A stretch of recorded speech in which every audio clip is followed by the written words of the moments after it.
Hey guys, looks like we're live, and so welcome out this morning to Revolution. This is going to be part four of, is it part four? Part three, I think. I better just double check. I'm doing so many debate rebuttals. I better double check that.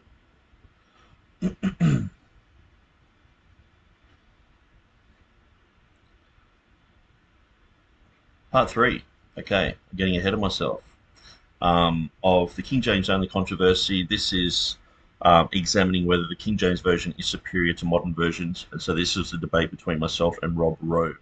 And so I'm just going through the 3 hour and 19 minutes, or nearly 20 minutes, debate. And so I'm up to about the 31-minute mark. So we're getting through it. Obviously, when I go through my stuff, I'm just sort of like, yeah, that's good, and might add a few little things. But when I'm going through Rob's stuff, it's going to take a lot longer. And so what I've found with doing these videos is there's either quite a lot of homework beforehand or after, which can really bog you down doing these videos. And especially a lot of the things that come up in these videos are sort of like off the cuff. Like I might spend a whole bunch of time studying, and then when I do the video, it's like I haven't even really touched on what I've got written down, and I tend to just shoot from the hip. And so I'm just going to start doing more live interactive videos. I think when I've got more time in my life, I will do more professional videos. That was the plan, to do a whole bunch of professional videos. Um, but I've got the software there to do, not professional as in, Nat Geo sort of stuff, but just to keep people's attention, to not have a whole bunch of waffle, to not, drag it on for 3 hours, and, to sort of cut it down to size. But it just doesn't seem to be working. It just takes so long. And I found out the other day with one of the Mark War videos that I've been working on, and I accidentally recorded it. And so I tried to sort of cut out a few bits and pieces here and there, and it just took so long. And so I think the whole thing about live, uh, I said Facebook before, live YouTube is, um, it's it's so much, it's so raw. And so I think I'm just going to keep it that way. And also with my studies, I'm going to just study in front of you guys to show you exactly where I get information. I know I've done that before with a few videos, but say like with Rob, I might go ahead a little bit, but I'm not going to sit down and just write out, reams and reams and reams of information, especially when, like the other day, I was talking to, I think it was the guy from the Church Split. Now, if you listen to the Church Split, I mean, it gives me a splitting headache. Now, I understand some of the things they're actually trying to accomplish is good. You don't want to have to go to a church where you have to wear a suit and tie, and you have to, it's a lot of the fuddy-duddy things within fundamentalism. These guys think that that's King James onlyism, but it's not. It's just that they're cross-pollinating those things. I believe in the King James only, and I would never enforce, someone to wear a suit and tie and all that sort of stuff. But I don't drink alcohol, and that's not because of just some denominational thing. That's because of personal conviction. I've read through many, many, many studies over the years, and I've just come to that point where I'm like, it is simply forbidden to drink alcohol. And so um, when uh, when I go through those studies, oftentimes, this is years and years and years of study. People just think you've just come up with an opinion, and you see that today with the whole, the tyranny of the medical dictatorship that's risen up, and it's quite interesting that I had a lot to do with studying into Thomas Sars. Now, Thomas Sars is a very interesting guy, atheist guy. So it helps when you're talking to atheists about, how much control the medical and pharmaceutical industry has over people's lives. They can kidnap you and put you in a prison basically, and say that you're insane, and you have to prove that you're sane. What is sane? You know what I mean? Is is Obama sane? He's bombed 7 countries. Is that sane? Is that not what is normal? You know what I mean? Who's the go-to model of normal? And so we see in today's society that um, there's a lot of ignorance. If you study something out for years and years and years and formulate quite solid, valid opinions, you usually get called a conspiracy theorist. It's just like, yeah, someone who's just watched a few TV shows and they're just agreeing with the mainstream. It's like, I'm correct, I'm right, I'm not a conspiracy theorist. But if you have done that and, look, watched all those programs and gone and done your own research, and come up with a different opinion, you're a conspiracy theorist. And so that's what I find with the King James issue. And so, anyway, I don't want to waffle on too much. It's actually very early in the morning here, so I'm sort of a bit, you might be able to tell I'm a little bit woozy. I'll just get straight into it. But what I'm going to do is, when Rob goes into his verses here, I'm just going to show you how I navigate through basically Google. I mean, um, I was going to put all the websites up there, and it's like most of the time what I do is I actually just type in a verse, and I type in things like just some basic websites to start with. Will Kinney. Usually Will Kinney's covered most of this stuff. And I put, I think it was every article of Will Kinney's onto my website back in 2008 or 2010. And so I threw it into my wiki website, the Textus Receptus one. And since then, he's just done so much. And but back then, he only had one or two articles about Calvinism. Now he's got like a whole section. And eventually, those things shine through people's personal preferences and things like that. But I just find if I just type in a verse, type in Will Kinney, usually there's something there that will lead me down a path. Now, I understand also there are certain things that I would consider myself an expert on. Out of thousands of things, one or two things I've really dug into and gone, well, that's my little personal thing. So say, Easter, Revelation 16:5, and I do know that, say, there has been a few updates, say, in Revelation 16:5, and he hasn't sort of kept up to that, and that's fine.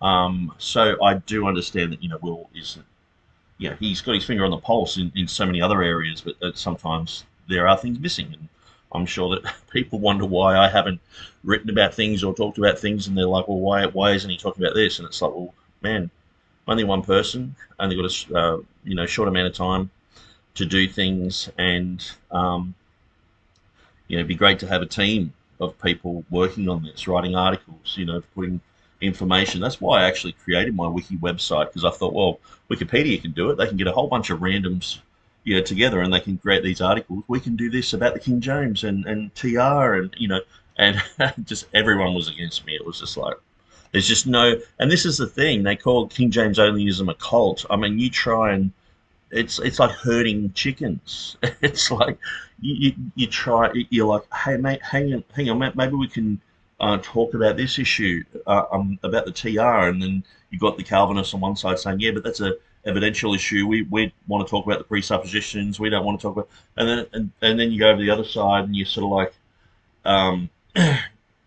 you got people who are, I mean, Stephen Avery, he gets called a modalist and all the rest of it. I just simply don't think he is. I think he actually knows so much more than most Trinitarians about the Trinity, because he was in a church that was against the Trinity, so he studied it, and he's realized that, like, he's sort of come to the same conclusion, but he just doesn't use that word. And I've found people, even the guy I was talking about yesterday on this second part of this series, Andrews from the New American Standard Bible 2020 edition, he did a debate in the last year, I think it was, and he basically said that he doesn't use the word Trinity. So if he was a King James only guy, they would just be modalist, you're off the. But this guy, no one accuses this guy of ever being modalist. He just says, I just don't use the word because it carries baggage, and why should I have to use a term that the Apostle Paul didn't use for his ministry, and it wasn't used in the Bible, and I understand that I use the word. I consider myself Trinitarian. I don't think there's that much baggage. But some people do consider that there is that much baggage. And when I talk to these people, they know quite a lot more about it than I do. So I'm not going to just throw them out because, um, that would be me, doing that fallacy of, someone just watches the mainstream and goes, well, that's what we're supposed to believe, instead of someone who's done the mainstream thing but also done their own study, and now I'm like, well, you're a conspiracy theorist sort of thing.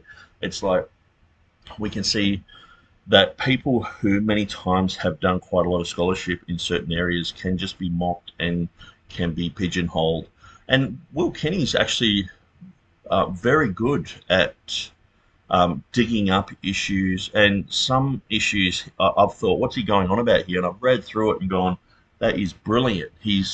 And I haven't found anyone else talking about this one issue, but he's just found it. And he actually, he speaks fluent Spanish. I'm pretty sure he used to get accused of, oh, you can't read Greek. But what I find in his later articles, I think he's taught himself Greek quite well, because he knows how to speak Spanish, and so he can learn languages. Some people, they just, learning languages is just like a huge brick wall for them. They struggle.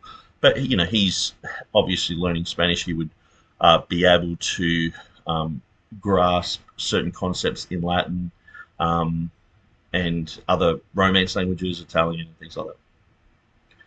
But he's gone to the Greek probably to get rid of that label where people are like, oh, you don't speak Greek, and Mark Ward, goes on about that. Oh, these King James onlyists, they don't speak Greek, and it's like, I'm trying to struggle thinking about the ones who frequent, the Textus Receptus Academy. Like, I was talking to a guy just last night.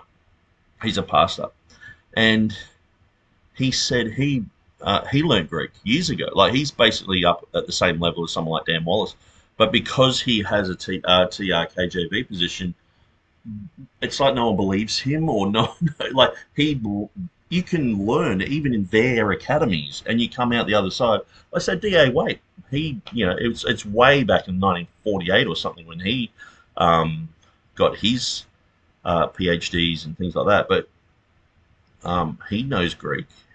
Even Ruckman knew Greek, and so it's sort of like, well, what are you talking about? But like, even a lot of the guys from D. Berghoff Society, they were encouraged no Greek, because that was the whole thing of Ruckman was like, look, there's really no point in going to the Greek, and so people were using that like, see, they're saying don't go to the Greek, only the English and all this.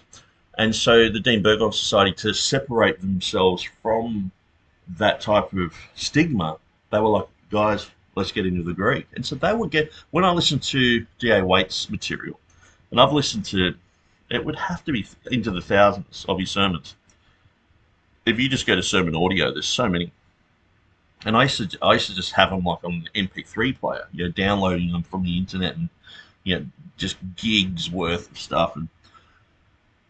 But when you listen to him, he'll say, like, he does Bible studies, and he'll go through and say English, then he'll say what the Greek is, and then he'll say where those English words appear and where those Greek words appear. And so he's doing Greek and English studies. He does it with the Hebrew as well.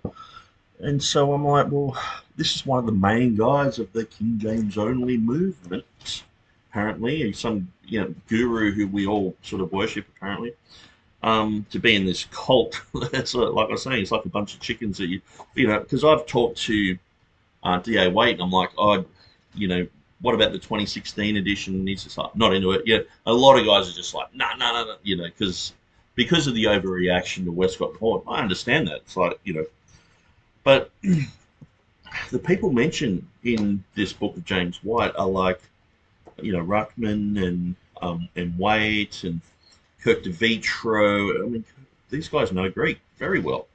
So anyway, I'm rabbit trailing quite a lot, so I'm just going to let Rob start. Donnie? You've got exactly 8 minutes, Rob. All right, so I'll just rush through this. This is just me spitballing. But since Ugaritic was mentioned, here's an example. where on the reading, these are KJV readings on the left. Actually, this last one pierced in the KJV. So I'm just It reads before we start this, I'm just going to go to where my head is. I might pop my head. Is that better? I might make myself a bit smaller. I don't need a big head. There we go. Okay, so we're going to look these up. Proverbs 26:23. And so how would I do this?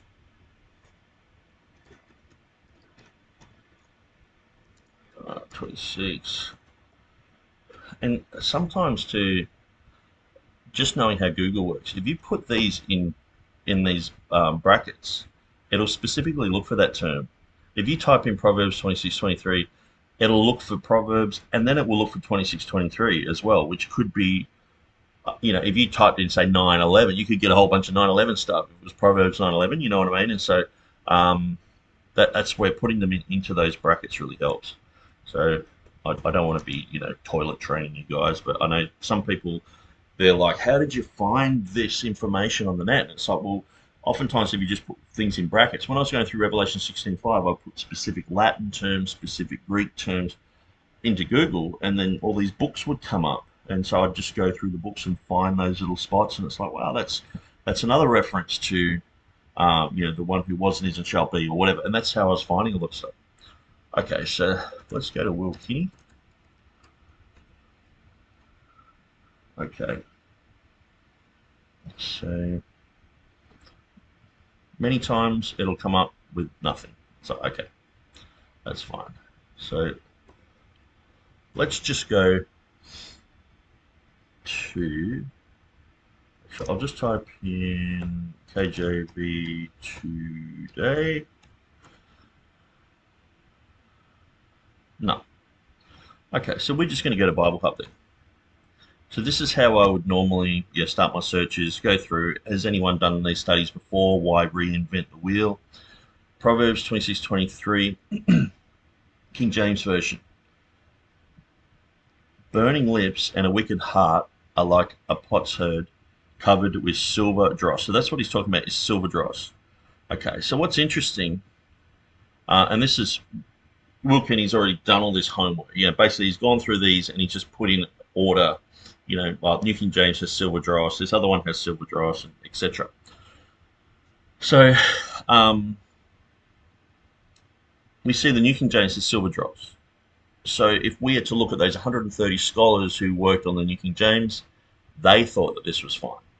So Rob's not only coming against the King James, he's coming against the New King James as well. So let's have a look. Okay, so silver dross, the NIV, silver dross. Look, the New Living Translation, just as a pretty glaze covers a clay pot. Pretty glaze, okay. So what was he saying it is? It's a silver dross or a glaze. So that's exactly the issue. So we're looking at the difference between the King James, the New King James, the NIV, and the New Living Translation so far. Okay, so the ESV has glaze. Okay, but see, that's the thing. Why is the NIV against the ESV here? And that's one of the things we're debating. The King James only controversy is the King James Version superior to modern versions. But it seems, and this is the whole thing of Mark Ward's like, they're all right. It's the dumbest thing I've ever seen. Like, it just does my head in. It's like the Simpsons, no, there's actually a meme where it says, it's got this lady sitting there and it's like, corporate wants you to show the difference between these two pictures. And there's, I can't give you an example for the moment, but it will be something, like say, it might be something like Joe Biden and a gorilla or something like that. And it's like, well, they're the same picture, it's sort of like mocking. But here's Mark Ward. And the thing is, I actually I laugh out loud. And when you laugh from your stomach, you're like, oh, I've laughed out loud at times at Mark Ward stuff. And one of the things is with Taylor DeSoto's videos, he's done a few things on Mark Ward, and he's had the same thing where he said something that Mark Ward said, and he couldn't stop laughing on the video, and I couldn't stop laughing just listening to him. I was like, that is hilarious. It's comical. It's so bad. And I actually commented on one of Mark Ward's videos this morning that I watched, and it was like, you know, who was it? The guy from the Grace Church in America. Yeah, John MacArthur. He's saying John MacArthur, he has this ad where he's like, "This is the Bible I've been waiting for all my life, and this is going to be the best Bible." And Mark Ward's there like, "No, all Bibles are equal. We shouldn't have our own tribe of I'm the ESV. We're all in unity, and we shouldn't have tribalism, you know, sort of thing." And then he's like, "What else was he saying?" Like, I sort of just laughing at that, like, how dumb's that? Like, but even here, it's like there is a different reading, and so. And many times, like it's not just, you know, a synonym or whatever. Many times it's saying the opposite thing. So, but they're all the same. It's just, oh, it just does my head in. And how people, you read through the comments of people, it just shows you how illiterate this generation is. They're just following Mark Ward's stuff and, you know, just liking it and just saying, "Oh, Mark, I just love the way that you promote unity." And it's like, he's not promoting unity. He's promoting stupidity. He's promoting he's promoting a mindset that doesn't have absolute truth. He's promoting concepts of atheism. Anyway, let's get into this. Like a coating of silver dross, NIV, New Living Translation, a pretty glaze. ESV, a glaze covering. Okay, so we've got one in the popular camp, the ESV, for glaze. Berean study, like glaze. Okay, Bereans. I'm pretty sure Berean is actually Bible Hub. Bible Hub are doing the Berean study Bible. It's not actually a study Bible. It's just a Bible, but they call it a study Bible. King James has silver dross. New King James has silver dross. New American Standard Bible has silver impurities. Isn't the New American Standard Bible supposed to be the best? And, you know, it's the thing that they're contradicting each other. It just makes me laugh. The 1995 is a silver dross. 1977 NASB says silver dross.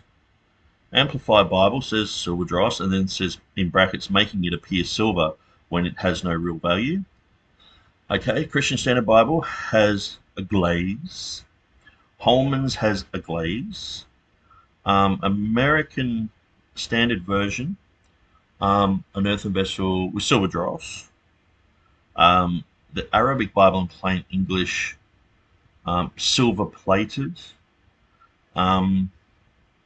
Tried silver plated, sorry. Septuagint version, silver is dishonestly given to be considered as potsherd. Cheap glaze, contemporary English version. Douay Rheims is silver gloss. So, you know, you're getting the whole thing. Westcott and Hort, they went with silver gloss. Silver dross, sorry. Gloss. Good News Translation is glaze. I mean, it's sort of like the bad translation, Good News Translation, New Living Translation seem to have glaze. But then, you know, we're looking at the ESV, so that's a pretty big contender. So anyway, I won't go through all of them. So where would I go from here? Okay, so what I would do is I would jump into the Hebrew here, like glaze. Okay, so obviously this, yeah, many times they don't show you where these definitions are coming from because it's just Bible Hub, like glaze, and it just says that. People go, that's what it says. That's the Hebrew says that. Why doesn't the King James have this and all that? And it's like, so Strong's has silver or money. So let's just go to Strong's 3701. Kesef. Okay. So I actually like this, and I'm trying to do this on my website. Not so much where I've got the New American Standard, but where I've got the King James in line with, you can see, like just say, a lot of my study on Easter would have, Passover, and then Pascha all the way through, and then, the third last one will say Easter, and so you can see where the difference is. And um, so with this, we got silver. How many times does this appear? Quite a few.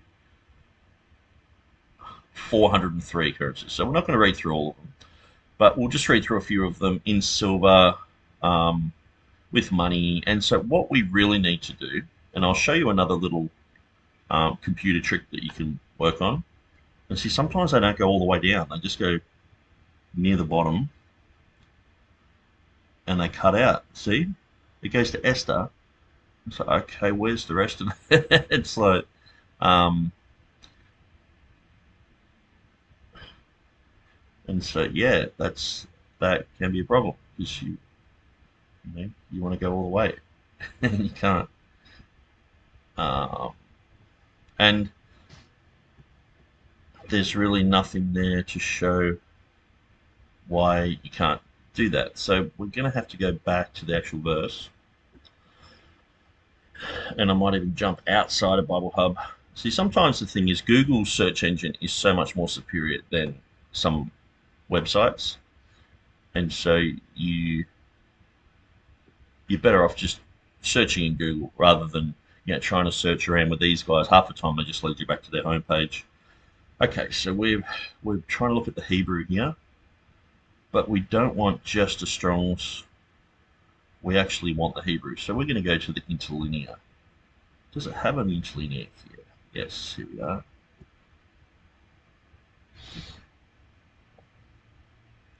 Okay, so let's just copy that exact word, cassette. We'll put that in brackets. Now, this leads us to study light. So if I was to do a study on this, I'd probably go through study light. Okay, so it's just basically silver.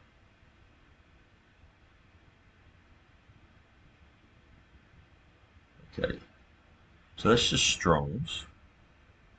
I'm just basically, the first thing that I'm checking is that if there's a difference between the Masoretic text and the what do they call the Septuaginta edition, the 1939 edition.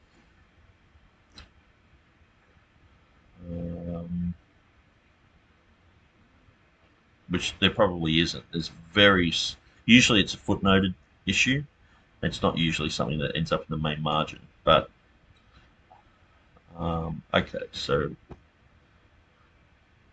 I think that's just taking me to where I was before. Englishman's Concordance. So I'll reopen that. Okay, so it goes down to the same number. It just stops at Esther. It's like, okay. How am I going to get through that? Maybe it'll be one of these searches, but haven't got the direct Hebrew, so you have to sort of, I think it was cassette, that one. But could be the other one below it. It's just hard. It's hard. Okay.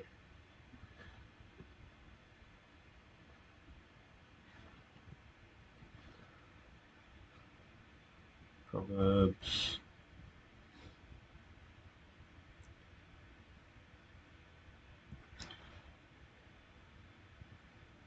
Anyway, I don't think Bible Hub is going to help me today, which is a bit of a shame. And so, okay, we'll just look at some of these concordances. Strong's has silver money, noun masculine, kasaf, silver money, and the New American Standard had exactly the same reading.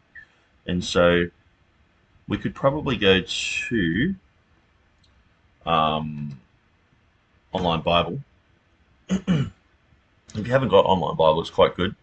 I know eSword is probably better. There's probably a bunch of other free things. I've just used this since, like, it came out, I think, in the 90s, and I really enjoy it. Okay, I'll just shut these pages down. Okay, so let's go to Proverbs. What was it, 26? 26, 23. Okay, Proverbs 26, 23.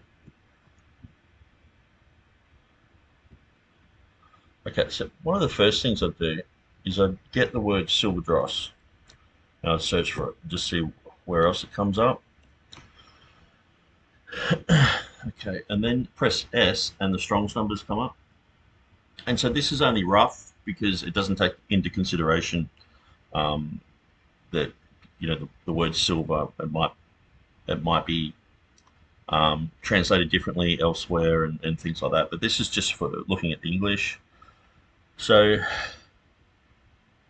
with silver dross, okay, so it's actually the word dross we're probably looking for. Thy silver is become dross. Okay, so I'm just going to jump on to that. Actually, jump up here because it's a silver dross or glaze. So they're basically they've got the two words here, the silver dross, and they're putting it into one word, which is glaze. So let's just check and see if that's exactly what they're doing.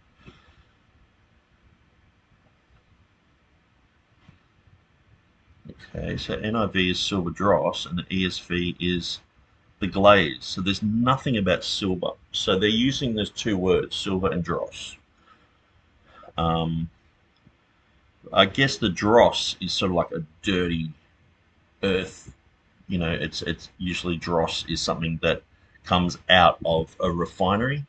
So you have a finer, they have gold, they melt the gold or the silver here, and the dross is the impurities or the reprobate things that are on top. And so, where were we? We were in the online Bible. So take away the dross from the silver. So that's the chapter before. So I just want to have a look at this word dross. I'm moving back or away. Dross usually of silver. Okay, and in the King James it's dross 8 times. Okay, so we know what dross is. And we see it's 8 times in the King James, and here it's 4 times with silver. So we can go to the word dross here and search for that. Whoops.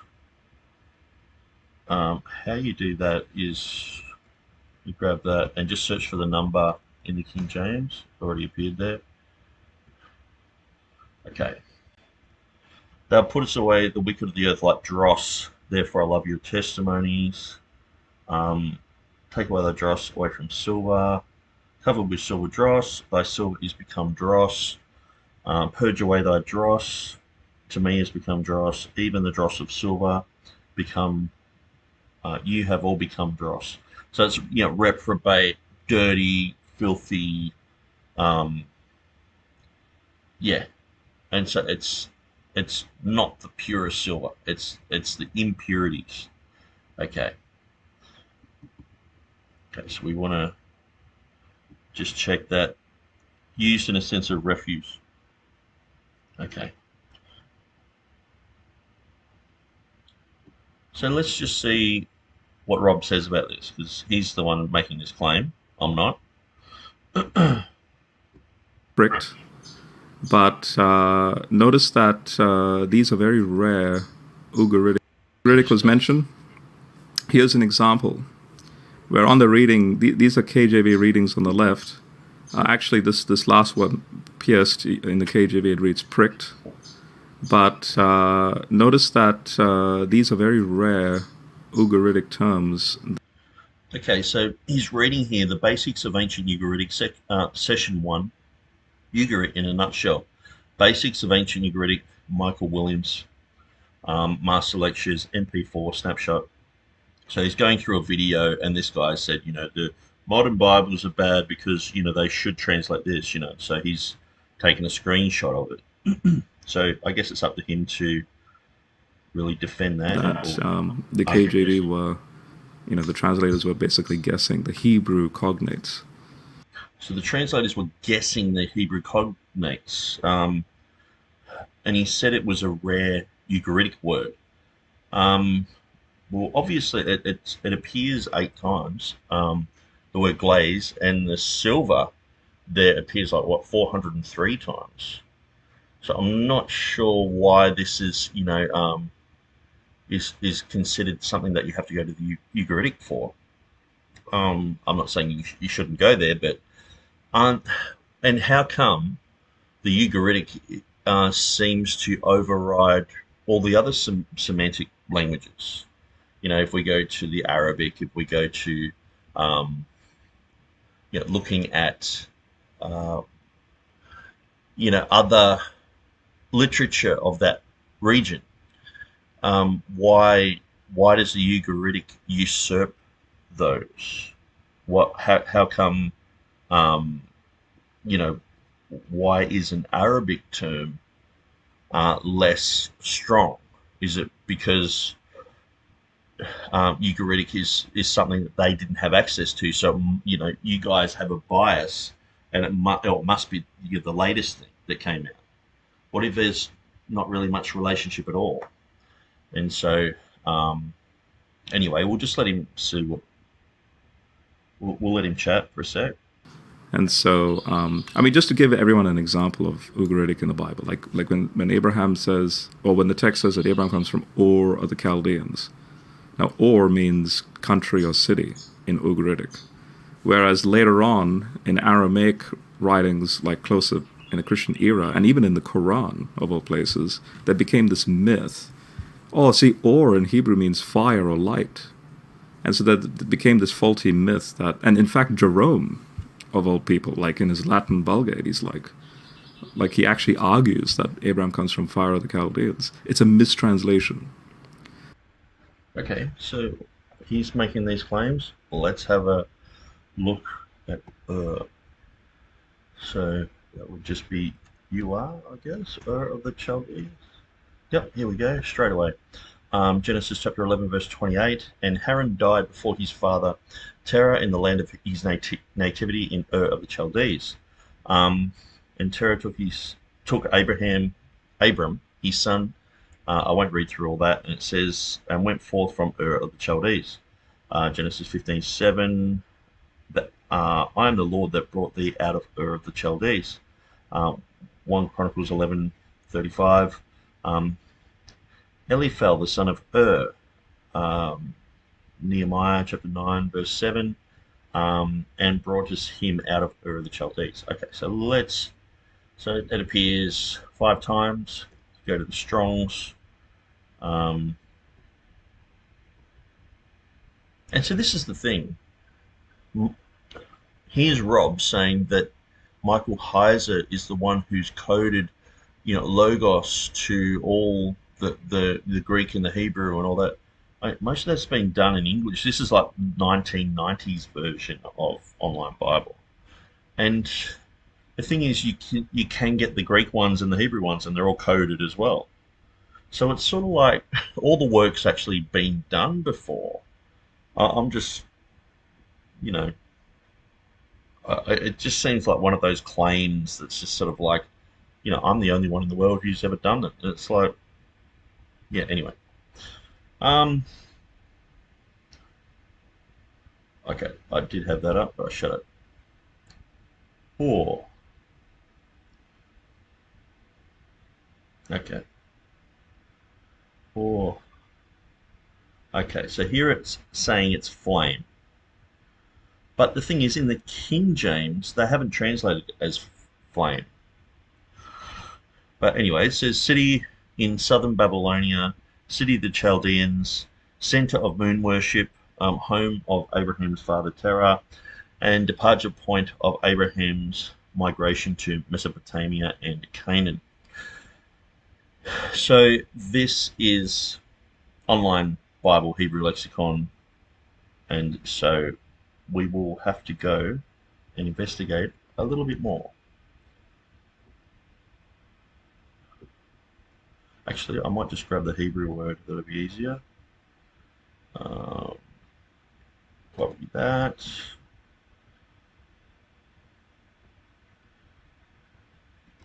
That in brackets.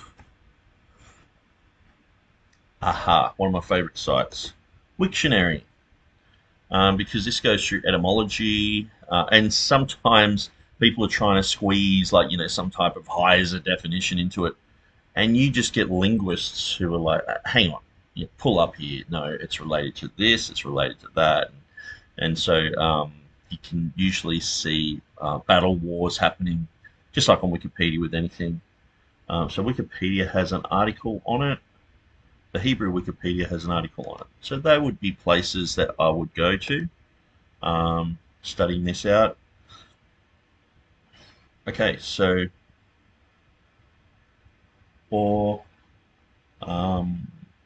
light, visible light, okay, light, electromagnetic radiation, a light source, a fire, light, and understanding. So it's got 5 ways that this can be translated, 5 different ways. And so it's quite interesting, we usually see a city as a light, it's a light on a hill. Perhaps these, maybe it started off as light and has ended up being, fire, or, that it's the fire at night that brings light, or, it's related to city, or, okay, so as a verb, it's to shine or be illuminated. And we can go through these forms. To shine or be illuminated, the etymology number 2 from Sumerian. I hope that doesn't go to another link. No, here we go. Okay, so that's all in the Hebrew. From the Sumerian, okay, so it's got that. I'm just going to copy that into Google, see what comes up.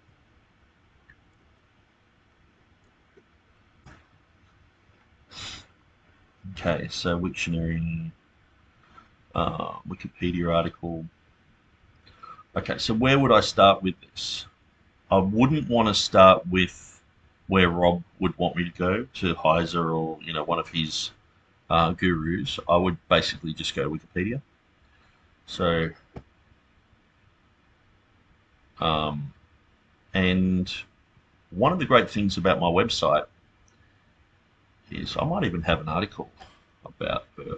I might have already done some of this work. Oops, tr.org.au.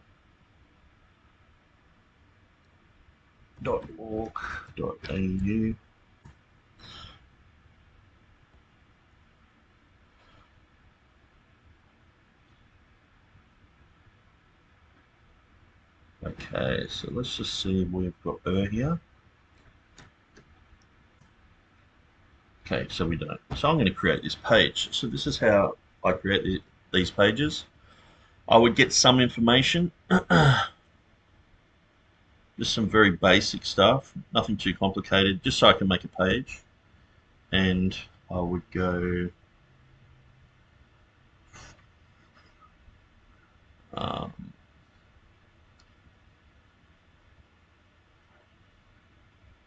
it's pretty hard. There's so much nowadays. Wikipedia is like everything is just hyperlinked. So I'll just jump in there. We don't need that. It's got the cuneiform. I can put that back in later.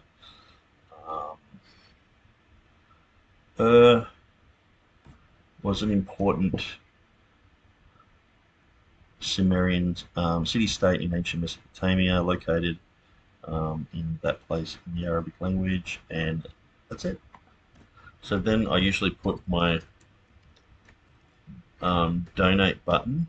It's called a donate button just because it started off as just having a little bit of a PayPal link to anyone who wanted to donate and stuff like that down the bottom. But it morphed into quite a big footnote.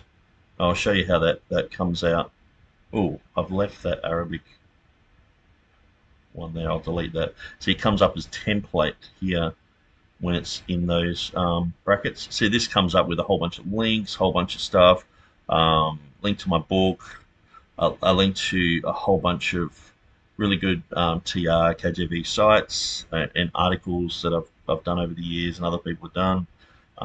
And so that's why I put the donate button there. But we got the page, it started. And so I don't have to delete the Arabic, I just have to go through here. So, yeah, I'm not going to do this in front of you guys, but I'm going to go.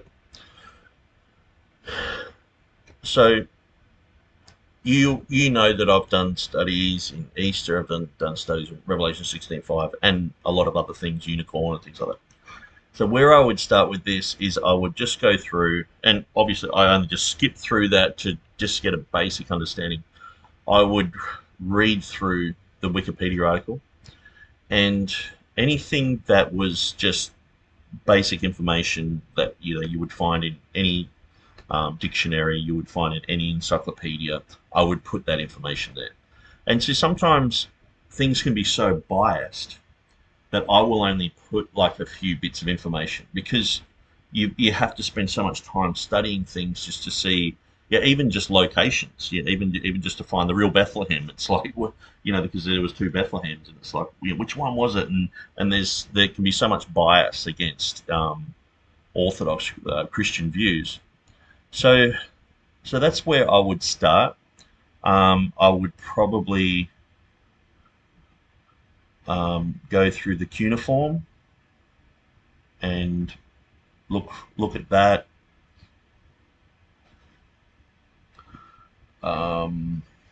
Okay, and these pictures too.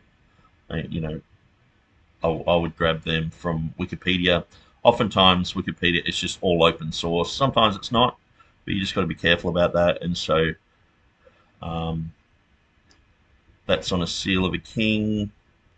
So what I would do is I would read through all this, and if I was to write something, say on the level of Revelation 16:5, this type of article would be something that I would copy the whole thing, and I would put it into a player like Balabolka. And so obviously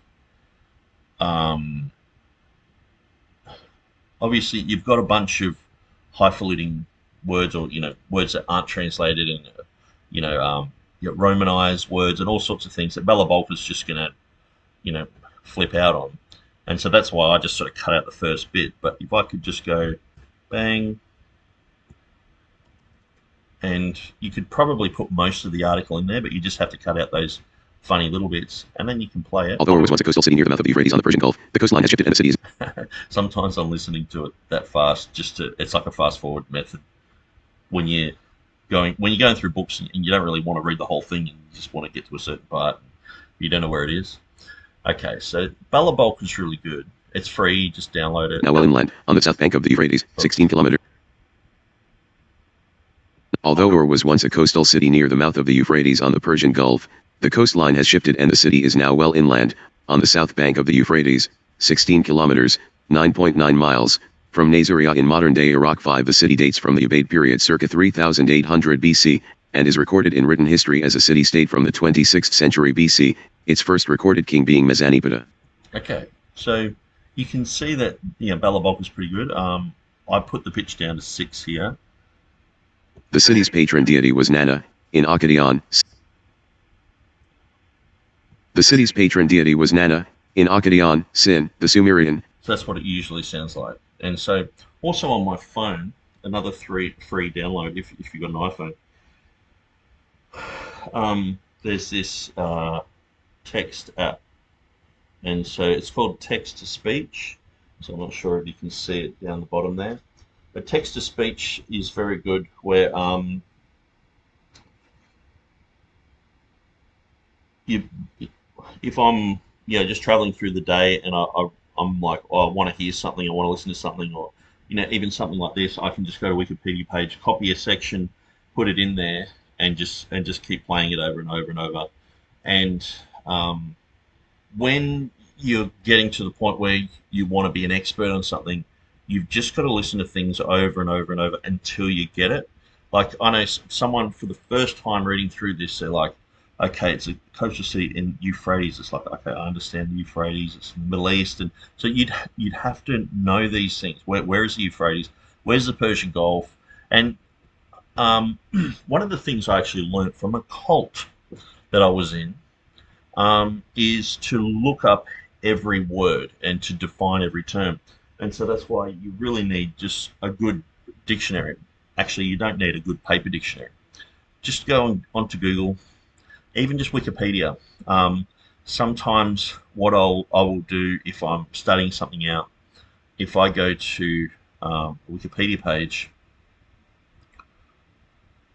if I'm like, okay, Sumerian, I'm like, okay, what is Sumerian? And just start from there, and just read through. I will have pages where I study and pages that I read through. Okay, so and sometimes it's only just reading the first few bits, and then it just gets into a whole bunch of technical stuff that you don't need to know. So I would go through and just, okay, that's, now I understand what the Sumerian, I mean, we learned about Sumerian language in high school and things like that, but it's like, how many conversations have you had lately about the Sumerian? For some people, they're right into it, but and so you'd read through that.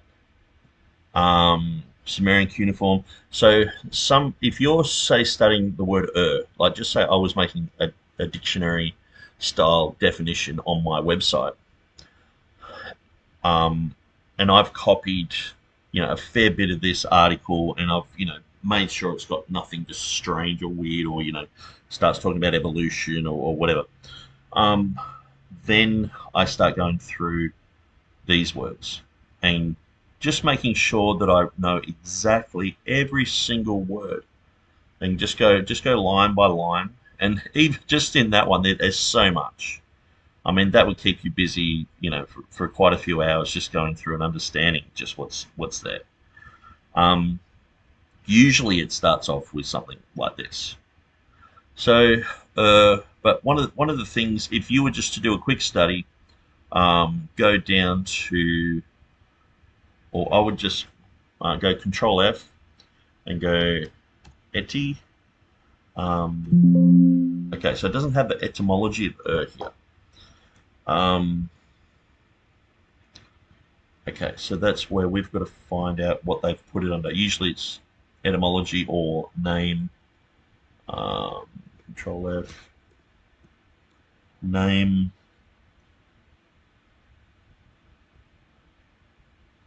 Okay, so where are we? The city's patron deity was Nana, in Akkadian Sin, the Sumerian and Akkadian moon god, and the name of the city is derived from the god's name, Unug, the abode of Nana. Okay. So that's what they're saying in the first part, okay? And so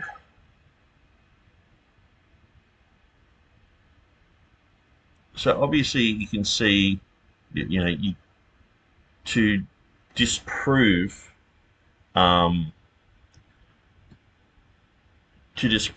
what Rob's saying here, because he's just saying it as a passing thing.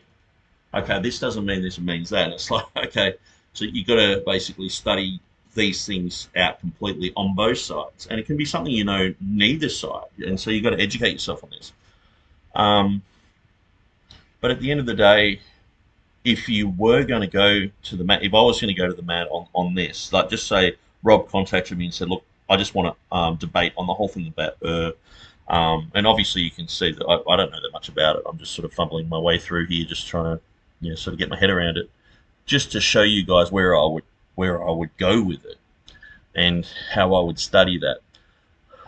Some of the other things, like, say, I've looked up the Silver Dross seeing Wilkini, but I would look up, say,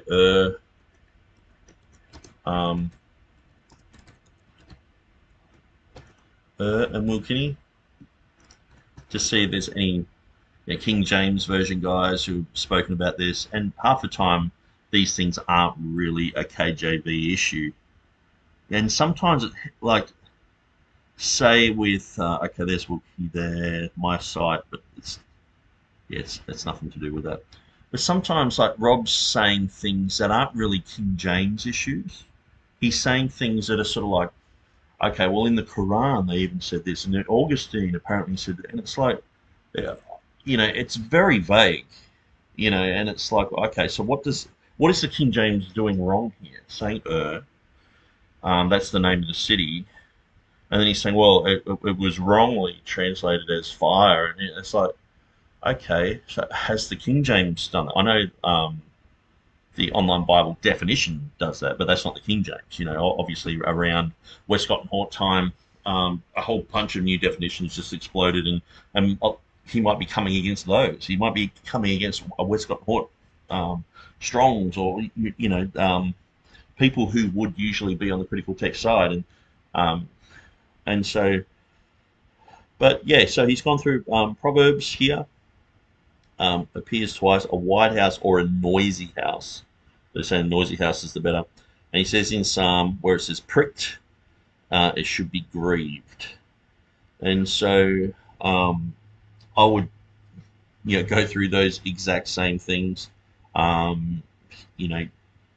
won't do this in front of you guys. There is that temptation to just, let's just prove him wrong right here and right now. But it's like, it doesn't make good listening. We're live and all that. And so, but if he pulled me up on any one of those, that's the direction that I would go. I would go, look at how, and so that's the thing, like I showed you just with the first one, Silver Dross or Blaze, modern versions contradict each other. So this whole debate is the King James superior to modern versions? Well, if modern versions have a mix of readings, then obviously that's a problem. You've got the wrong answer there.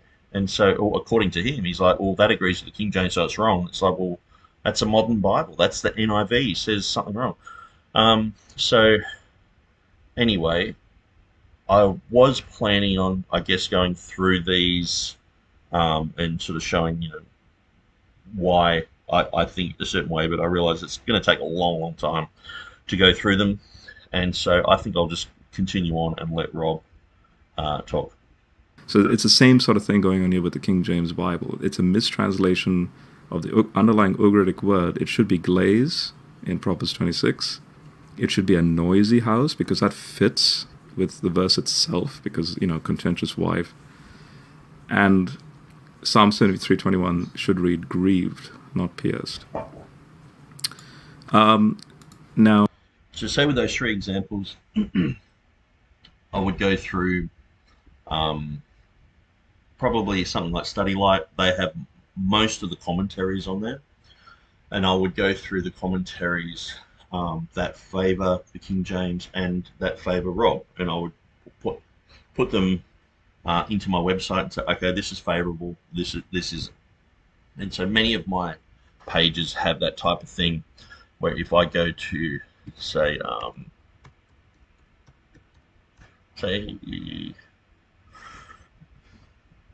Matthew 1 verse 1,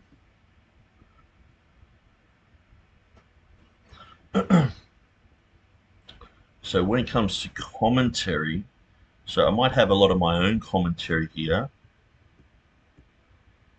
but I do try and be just, say like with English versions, following the word generation here are these versions, following the word history here, or the concept of history, the history of the life, history of Jesus Christ, down to the Jehovah's Witness Bible, and following genealogy and where that came from. And so that's where I would probably do a chart like that, showing where the Bible's from the original West Anglo-Saxon type of Bibles, what they say, and like say with 1 John 5:7.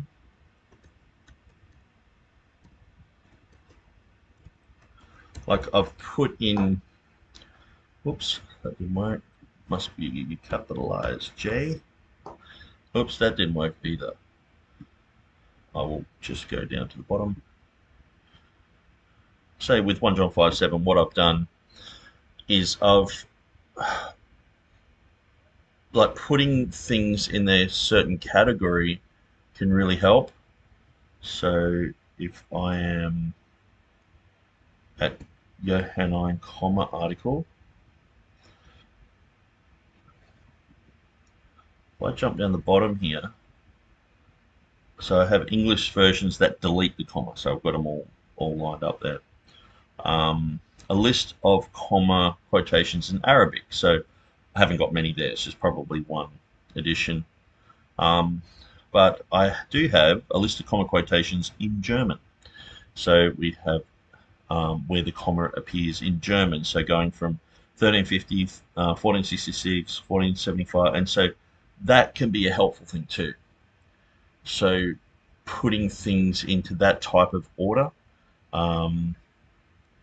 So where we look at, silver dross or glaze, you can put them in there. List of common quotations in English. So these are the, from Wycliffe all the way down to 1993. I guess that's the Green's literal interlinear. In Dutch, and obviously, this is only just things. I'll find a Bible somewhere and I'm like, I'll put it in there. But that takes time. You've got to find out the Bible, and half the time you have to. It's like, what's the Vosterman's Bible? So you have to make an article on the Vosterman's Bible, and I've done this, and a lot of it's just sort of going through. You go through the internet, and a lot of it's just found on Wikipedia. But I've read through that, checked it, gone through it, and it's like, can I remember that I've done a Vosterman's Bible? So absolutely not. List of common quotations in Greek. 1437. Byranius, and so right down to the 2017 Tyndale House edition. And so yeah, that would be something that I would probably do. So I would probably do that in the English versions, then I would do that in Hebrew, and then I would go to, I'll show you what else I do.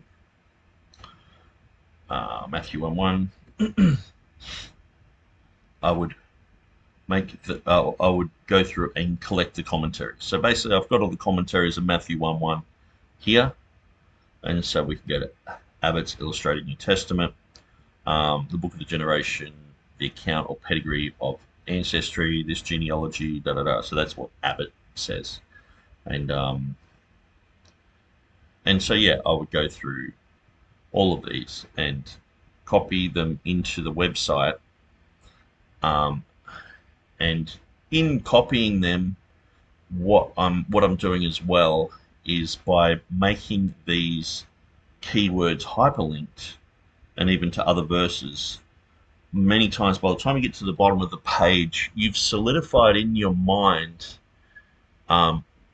where things are joined. And so, many people will say, I've talked about Matthew chapter 1, verse 1, where it says the book of the generation of Jesus Christ. And so here we see Adam Clarke. He's like, the same form of expression is used in Genesis 2:4 when giving the history of the creation of the heaven and earth. And so he gives quite an interesting way of understanding Sefer Toledoth, the Hebrew for basically the book of the generation, and also the book of the generation. The word book is put into Genesis 2:4 in the LXX, and so showing that it was reverse engineered, that they thought that it basically should say this is the book of the generation of the heaven and the earth, when that was basically copied from Matthew 1:1. And so so it's quite interesting when you go through these commentaries. It's like you're studying this commentary as well. So I'm studying pretty much everything at Adam Clarke. Now, I know Adam Clarke, he was definitely not a KJV person. He had strengths, but he also had some very huge weaknesses. And so, but you know, Henry Alfred's anti-King James guy. But yeah, so he's got his things written here, um, and he is more into the original languages and the definitions or redefinitions of Greek. Um, he's probably one of the main ones who actually changed this verse from having from meaning generation to meaning birth. Geneva Study Bible. And so by the time you get to the end of these, and this is one of the things I did in my Revelation 16:5 book, is I basically just got all the commentaries, anything that talked about the one who was and is to come, and most of those commentaries wrote that issue on Revelation chapter 1 verse 4, not Revelation 16:5. There's people look up Revelation 16:5, and there's not much written about it in commentaries, but even Beezer points back to Revelation 1:4 and says, I've written it all there. And that's one of the things I've been trying to get scholars to do, is to go back to that footnote, because that's the major footnote where he talks about it's related to Jehovah, it's related to I am, and this is the expansion of the name of Jehovah and things like that. So that would be another thing that I would do, is go through these commentaries. And once you go through these commentaries, I mean, you are looking at 50 different rabbit trails going in all sorts of directions. So then you've got to make decisions about where you're going to go, because some people will just say, like Rob saying, this and that, it's vague, and you sort of, you're chasing down this rabbit and you finally get it, and it's not really what you want anyway. And so, yeah, I would do that as well. And so this page, Matthew 1:1, has sort of been a page, as you can see, there's a few red parts here, which means I haven't done those yet. But so these are range specific, verses 1 to 17, verses 1 to 25, but these are scripture specific. And Matthew 1:1 is sort of like a page where I've always worked on as like a model for the rest of them. Now, if you go to the Old Testament, you might type in Job chapter 22 verse 9, and there's just the verse there, and that's it. There's nothing else. And that's because it takes a long time to do all this, and it's also on a needs to know basis. People aren't talking about that verse. People aren't debating about that verse. When it comes to, if James White's on his program, he says, Ephesians 3:9, it's like, okay, so and it's also like, say, Ephesians 3:9, there is, when Jeff Riddle was doing the debate on that, we're basically debating over one word, oikonomia or koinonia, and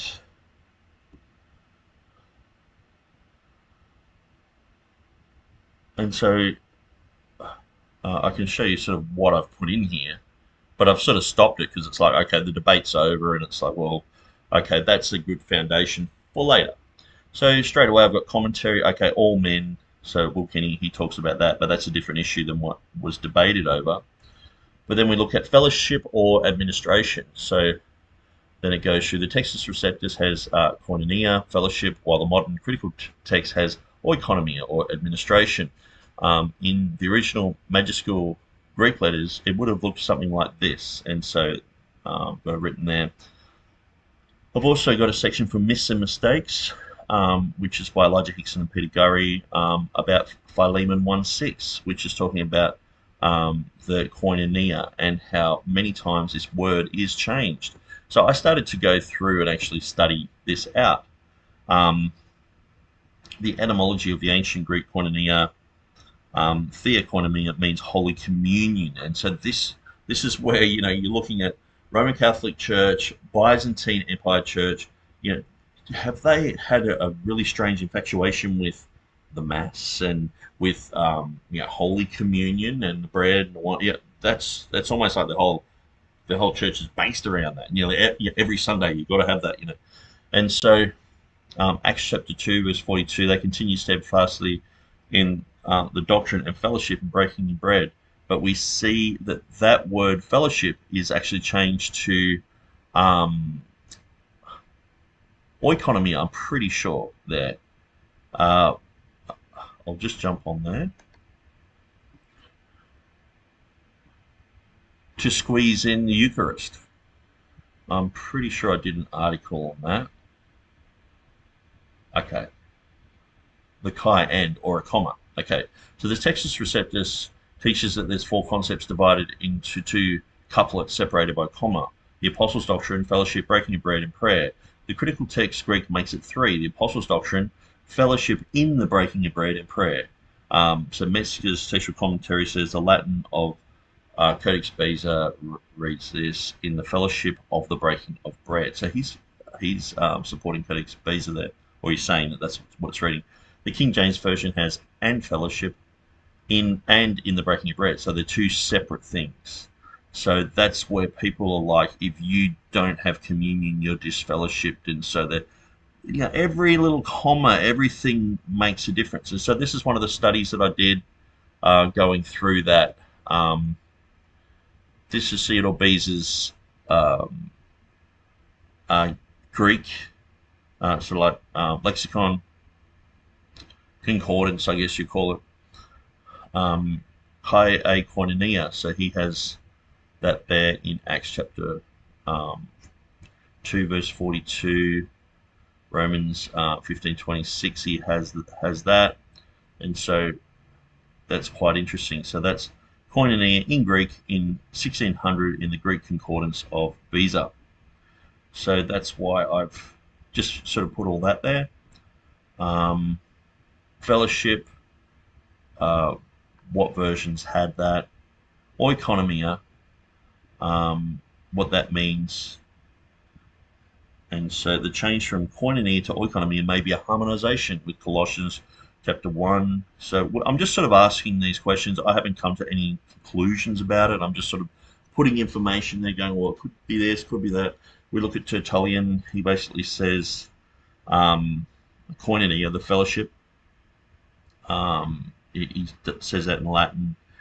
We see other guys do this. We see P46, Codex Sinaiticus, and go through a bunch of manuscripts, Erasmus, and you can see I've gone through manuscripts underlining, koinonia, because they were saying that it doesn't appear in any manuscript. So we found manuscripts with them in it.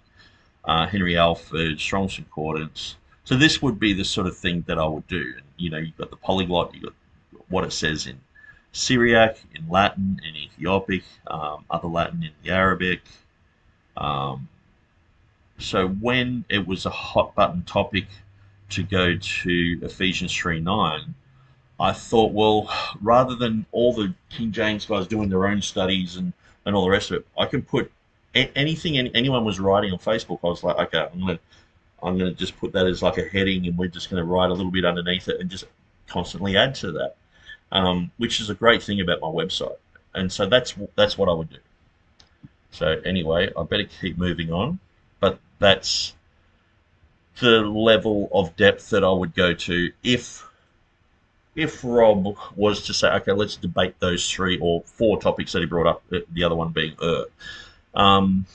obviously the reason that I haven't done that, because you can see how much time that would take. It's like, for just some dude just to say, that's wrong, that's wrong, that's wrong, and you're just like, okay, well, let's get all the books out and let's start, digging this thing, and let's spend weeks and weeks and weeks and weeks making this whole thing, and then it's just these guys are just like, and that's what I was saying at the beginning.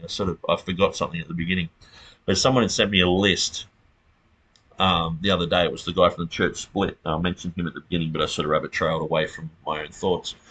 He sent me a list saying, look how many errors are in the King James. And I said to him, before I even looked at the list, I said, okay, what I'll do, I'll go through the first 5. If they're all wrong, then you can assume that the vast majority are going to be not even worth looking at, sort of thing. And so I looked at the first one. It was the classic, heavens plural or heaven plural. It's a mistake in the King James. And it's like, well, no, it's been put in by design. Obviously the heaven singular was what was there in the beginning. The heavens plural came later in the creation week, because the heavens, skies, and everything were made. The sun, moon, and stars and all that hadn't been made yet. And so going through that, I went through the first one, and then I was like, okay, we'll go through the second one, we'll go through the third, and so I went through 5 of them. I was just like, this is a joke. And some of the things he was saying, it was like it should say the God. Everywhere it says God in the King James should say the God. And it was like, okay, thus says the God, or it was like, okay. And so I showed a few examples of where that probably wouldn't be the best, where it's sort of like even more wooden than like Young's literal translation, but it's like, um, and so yeah, it was just done, and even he after a while was just sort of like realizing how dumb the list was. And I find this quite often. People will just say, "Here's a list." Yeah, some guy spent a week going through saying this is a mistake, that's a mistake, but they don't even check it. I mean, the thing is, if I gave them a Gail Rippling a book and said, "Okay, here's a whole bunch of stuff," and they could check with James White and a few other guys. Even a lot of King James guys have pointed out, "Hang on, no, this and that doesn't match up." A lot of it does. And she's not as bad as people have made her out to be. I know she has some conspiracy weird stuff and Tex Marzi sort of stuff, but it's like her lists are just like, okay, the NIV says this, KJV says this. You can't fault that. That's what they say. Um, but then she'll have a conclusion about Rupert Murdoch or the Titanic, and it's like, well, where are you going with this? So, but at the end of the day, at least her lists are correct. These other people are like, this word's wrong, and you go through and it's like, it's not wrong, and this is mistranslated, or this should have this other word in it. It's like, well, how come no other English Bible, modern Bible, out of the hundreds that we have, how come no other Bible does that? So you're just going to say the King James is bad, but not all other modern Bibles, And people start to realize that a lot of these lists have that type of weird stuff in it. So, yeah, I just thought I'd mention that. Anyway, let's just continue. Now, that being said, let me also show you guys some interesting translational issues, say between, and I'm just resharing my screen again, so between the Bible I use. So I jump between the ISV and the ESV. ISV is the committee that did the ESV, NIV, and ASV. Just simple things like, in the beginning, God created the universe. This is a grieved, not pierced. Sorry. Between the ISV and the ESV. ISV is the committee that did the ESV. Some interesting translational issues. Back like that. Say between, and I'm just resharing my screen again. So between the Bible I use. So I jump between the ISV and the ESV. ISV. Okay, so he's jumping between the ISV and the ESV, so that would be why the Silver Dross saying, "Oh, that's correct." And is the committee that did the ESV, NIV, and ASV. The committee of the ESV, the NIV, and the did you say ASV? NASB? Maybe you said that. Anyway, I know it's like, even if you were to say the New King James, it's like, well, NIV guys were all over that, So pretty much these guys are just professional translators. They just get told, okay, we've got a new version that's come up. They want it written in this type of way, in this type of fashion. Go for it. And so they just start typing away. And sometimes you can see where, say, like the MEV, you can prove that there's only been one translator there working on it, because they have such huge mistakes that no one would have made that mistake. I mean, when they have reward instead of reward or reward, they copied from the King James and thought it said reward. So that proves they didn't go to the Hebrew. It proves that other people didn't translate that section. Only one person would make that mistake. It's like saying, let there be legitimacy here. It's like, no one, who's going to make that mistake? And that says, let there be light. Oh, okay, well, we went with that reading. It's like, are you sure that, these 47 other guys looked at this? Are you sure you went to the Hebrew? Reward and reward. Reward. But, it's like no other Bible has that. You obviously just copied from the King James, and There was no checks and balances. So MEV is just the worst translation. Anyway, I'm digressing. Just simple things like, in the beginning, God created the universe. This is a Hebrew merism phrase to mean the totality of everything. And, you know, the Heiser school reads into everything. Oh, you know, behind every word is like a whole story of, you know, pagan myths, of, you know, Egyptian gods, Greek gods, evolution, modern science. It's just like, yeah, these guys, you know, Rob's and believes in evolution. He doesn't think Adam and Eve were the first people. Yeah, he's all over the place. Yeah, he doesn't believe in a literal hell. I heard him say that yesterday. He says he doesn't believe in hell. All the models of hell he doesn't like. But he's a universalist, he said. So obviously he's not going to come to this verse and go, in the beginning God created the heaven and the earth, and see that on face value, where in the beginning of time, in the beginning of everything, God created the heaven and the earth. And taking that literally, where he's like, in the beginning God created the universe, because that's vague. It's, he created everything. It's just a summary. And then we're going on to, you know, when the earth was yet unformed and desolate, with the surface of the ocean depths shrouded in darkness. It's like poetry, like, and her glistening hair was like a rainbow, and it's like it's they're just trying to make it sound, you know, more poetic. Where just being literal. So in the beginning, God created the heaven and the earth was without form and void, and darkness was upon the face of the deep, and the Spirit of God moved upon the waters. It's just so much more masculine to me. It's so much more just real. This other stuff just seems so effeminate. But obviously there was, you know, the firmament. God said, "Let there be a firmament in the midst of the waters, and divide the waters from the waters." And God made the firmament and divided the waters that were under the firmament from the waters which were above the firmament. And so, so obviously, the heavens, plural, wasn't made. So they've cut out that whole problem and just put the universe. So they've retranslated that completely. So in the beginning, God created the heaven and the earth, and it's and. So you've got a conjunction there. It's not like, yeah, and I understand that a lot of Hebrew verses start with and. But there's a continuation here. It's not just a standalone verse. Yes, there are standalone verses where it will have, you know, this is a summary, and here we go. But here it's basically like, in the beginning, God, this is part one, he did this. And the earth was like this, and the Spirit of God was there, and then God did this. Okay, then we've got the first day. So it's going through a sequence of events. It's not just a big summary. And so,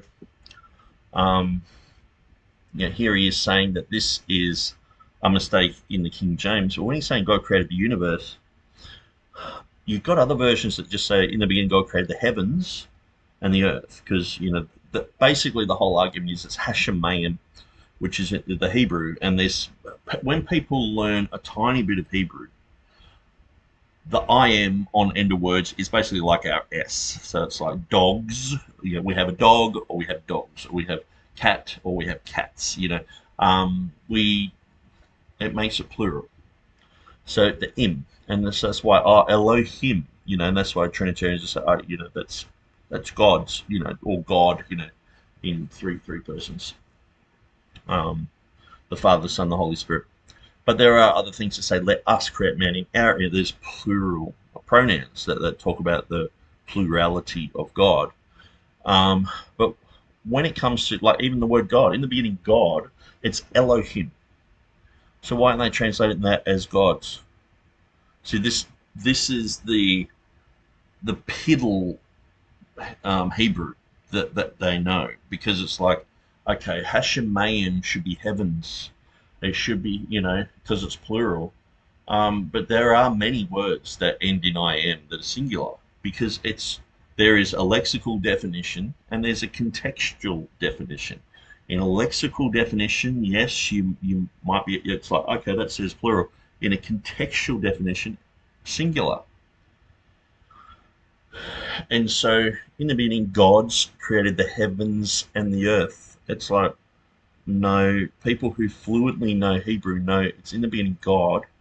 And it's might have Elohim there, but it's talking singular. In the beginning, God created the heaven, singular, and the earth. Yes, it might be Hashemayim. And yes, in the next chapter, it uses it because it's contextually translated. So this is the difference between someone clicking on Heiser's Logos Bible software and going, oh, that's what it means, and someone who can fluently speak the language. Like the other day, I was talking to my Hebrew friend, and we were talking about all this sort of stuff. And he is fluent in Hebrew, and he's very interested in the name of God. And we went through the whole Jehovah thing. We went through the name of Baal. Baal just means fertility, he said. Yeah. So Baal just means like a farm. That's how he was describing it. He was saying Baal is like a farm in Hebrew. And I was like, wow, that's very interesting. And so we were going through those sort of things. We were talking about the katav, the meaning in the Arabic, and how Arabs, a lot of Arabic is basically Hebrew, but with a different phonetical structure on a lot of the words. So if you get the same word and you speak it with an Arabic accent, that Hebrew word, it's exactly what it is in Arabic. And so that's quite interesting. Anyway, let's just continue.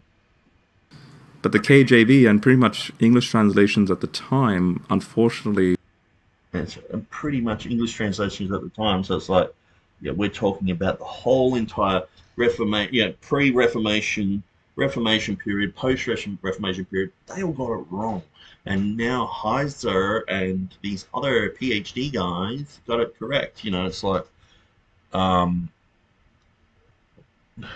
sorry, guys. Like, this is, we're looking at the vast majority of Bibles throughout history. And this is one of the things where, because these guys have an evolutionary mindset, they think that things are sort of progressing, where us who follow the King James, we believe that everything like culminated at the King James, and it has digressed since then. Your scholarships has gotten worse, but people have gotten a bit lazier. It's sort of like it came to a crescendo, and then it's like it's gone to it's coming to this. It's like, I know you're face palming every 5 minutes when you're reading these new Bibles that are coming out. reads it like heaven singular, but in the underlying Hebrew it's heavens plural. See what I mean? It's heaven singular, or it should be heavens plural. And it's like, okay, well, God is Elohim. Why aren't you translating it as gods? Pretty basic question. That's using your logic. It's just like, page 1 of how to learn, Hebrew by someone, and it's like, this is how you do a plural, this is how you do a singular. Yeah, well try reading page 752, where it says, oh, sometimes in context, a plural can be a singular can be plural, depending on context. Contextual definitions. Look up that. Curiously enough, if you go down to the very next chapter, notice it's the same Hebrew construction, but yet the translator decides to go heavens plural. So all these other generations of the heaven and the earth, and so we have the Sefer Toledoth in the LXX. So that was the one that I was talking about, which is this is the verse that's related to Matthew chapter 1 verse 1. These are the generations, or this is what was produced from the heavens and the earth. The heavens and the earth were made, and this is what happened to them when they were created in the day that the Lord God made them. The plants of the field, they gave forward this, and this happened, and that happened. And so That's why when we're talking about the generation of Jesus Christ, Matthew chapter 1, verse 1. So, but here we have, these are the generations of the heavens and the earth when they were created in the day that the Lord God made the earth and the heavens. And so, one thing that I see that's very zealous among young earth creationists, and I'm not sure if Donnie does this or even Ken Hovind. I think I heard Ken Hovind talk a little bit about it, but it's like, okay, the word yom can only be translated as a day. It's only ever translated as a day. And it's like, no, actually, sometimes it says the day of the Lord, and it means a 7-year period. Sometimes the day of the Lord means the day of judgment. It's a singular day. Sometimes it's... Now, obviously, here, I would say that, when it's talking about on the third day, fourth day, it's clearly talking about... the evening and the morning were like this and like that, and so it's talking about a day.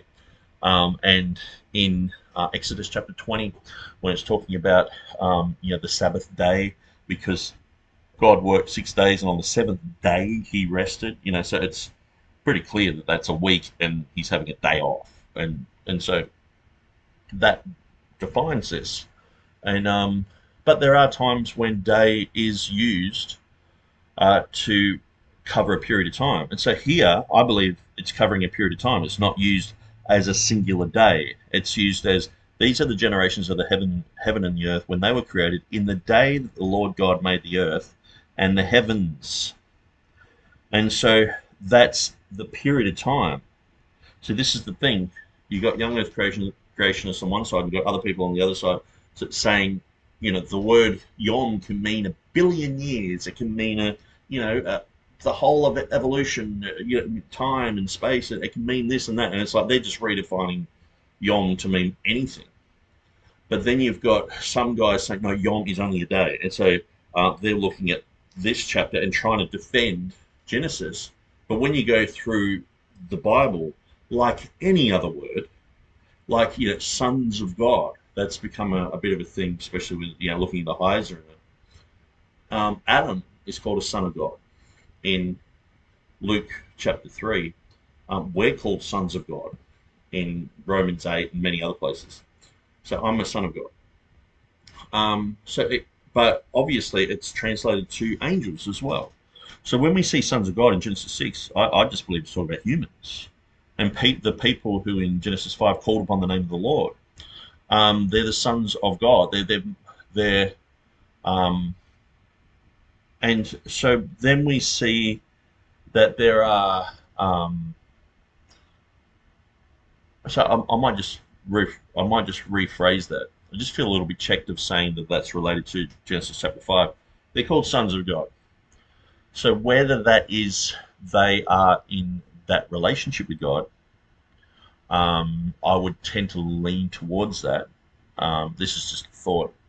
But it could just be sons of God in a sense where we're all God's children. We're all made in the image of God, so we're all God's children. Sort of thing. Where the concept in Job, obviously, it's talking about angels, and it's talking about Satan turning up just as one of his own, as one of God's sons.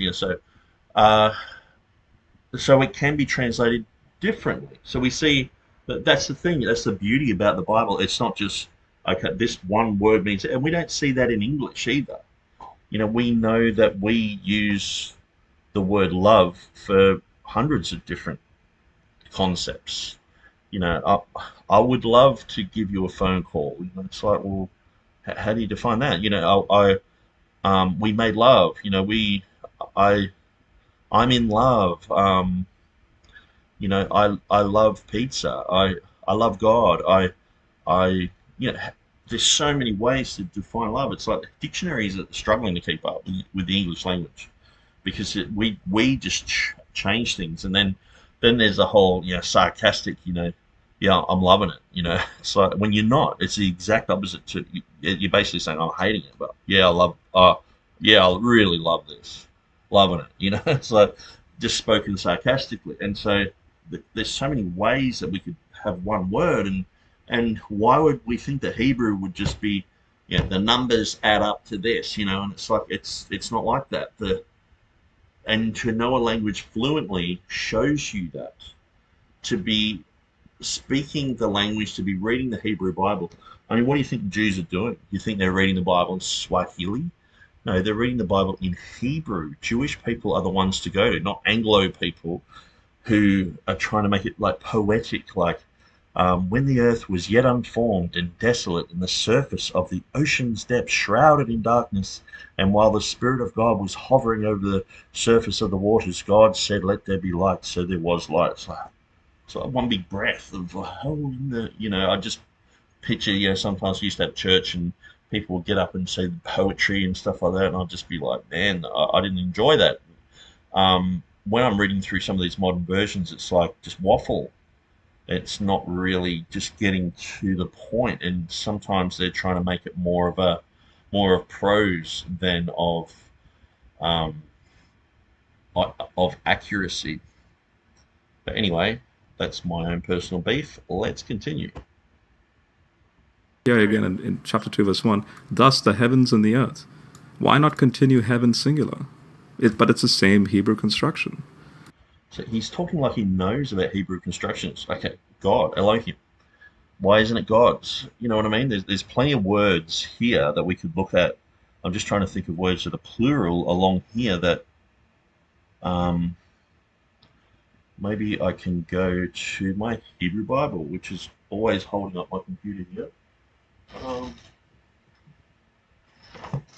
I'll swap my Hebrew with my English. Okay, so let's go through and look at the im words.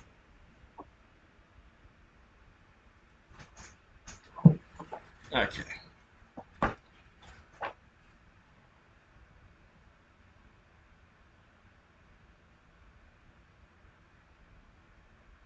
Yep, God is Elohim, that's plural.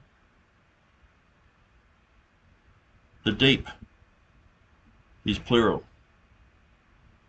4:15. Okay.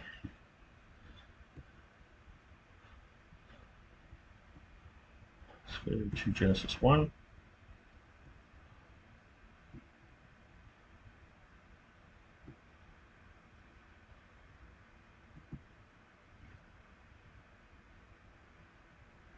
No. Small writing. I guess that's why I got computers. So I'm just looking at Genesis chapter 1 here. And I remember I've done this before. I've gone through and found a whole bunch of im words that were translated as singulars. And so obviously Elohim, appears all the way through that chapter as a singular God. Heavens, okay, and it's plural because it's in verse 8. So anyway, I don't want to bore you guys. I thought it would be easy, but it's not.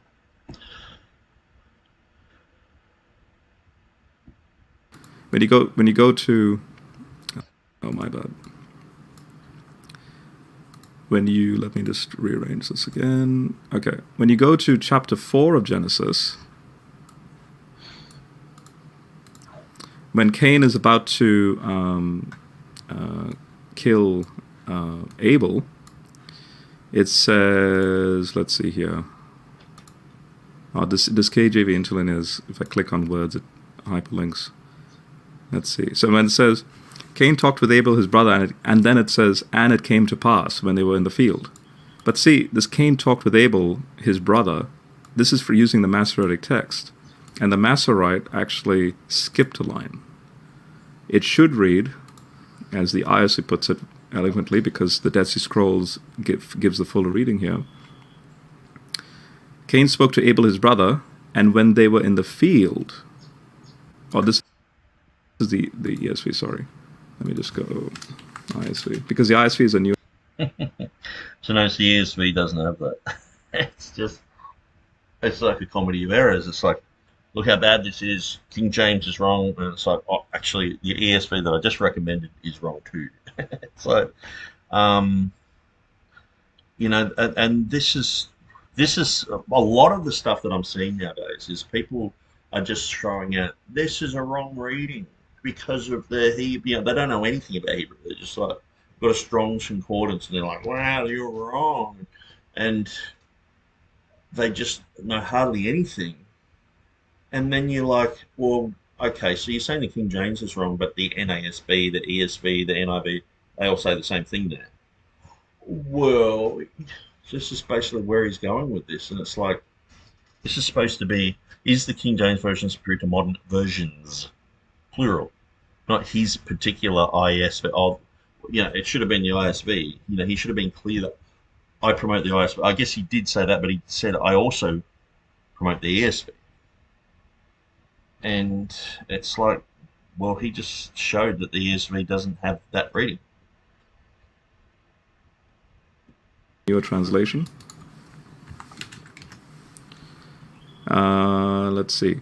Instead, Cain told his brother Abel, "Let's go out to the wilderness." And notice you have a footnote over here. So when they were out in the fields, Cain attacked his brother Abel and killed him. You see, newer translations give what's actually going on in the underlying text. Newer translations actually give what's going on in the underlying text. The ESV doesn't. Okay, so that's verse 8. Let's just compare them here. And Cain talked with his brother Abel. Okay, so here it says, instead, Cain told his brother Abel. And then it says, and it came to pass when they were in the field that Cain rose up against his brother and slew him. And it says,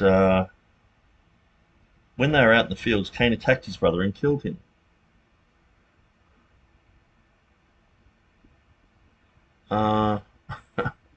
It's just translated differently, that's all. And Cain talked with Abel his brother, and it says, instead Cain told Abel his brother, let's go out into the wilderness. And it says, and it came to pass when they were in the field. So instead of that being narrative, and it came to pass when they were in the field, they're trying to make Abel say that. To say, like, and it came to pass or let's go out into the wilderness. They've just basically changed that. Okay, so the ISV, Genesis 4:8. Let's just have a quick look at that.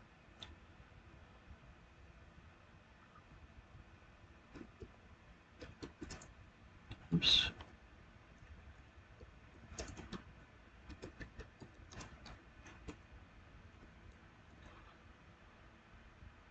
Put my little brackets in there. Okay.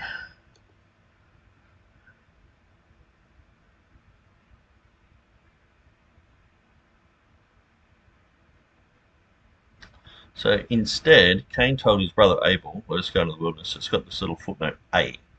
So with the SP, LXX, BG, and Syriac and Hebrew, the Hebrew lacks, let's go out to the wilderness.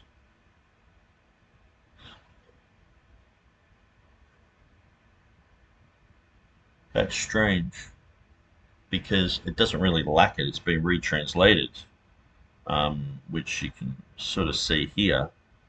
It says, it came to pass when they were in the field. Okay, so that's where it says it down here. When they were outside in the field. Sorry, I was mistaken. So they are adding this. Let's go out into the wilderness. So that's an addition. So this is apparently in the Samaritan Pentateuch, I guess that is. The LXX, Vulgate, and the Syriac. Okay, so it's got this extra one that the Hebrew lacks. So let's see if Will Kinney has an article on it.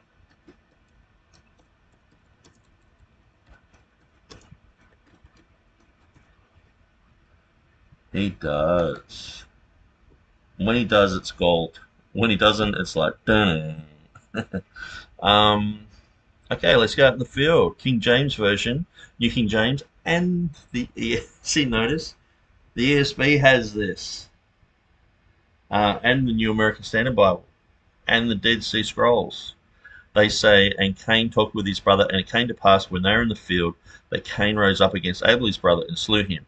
The NIV, NET, Holman's 2009, ISV, so that's the one we're talking about, 2014, Jehovah's Witness, New World Translation, Catholic, all those other ones, and it says, let us go out into the field.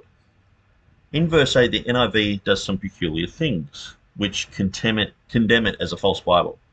After the words, and Cain talked with Abel and his brother, the NIV adds these words, let us go out to the field. And then the NIV omits the words, and it came to pass, which are in the Hebrew, and in the New King James, and in the NASB too.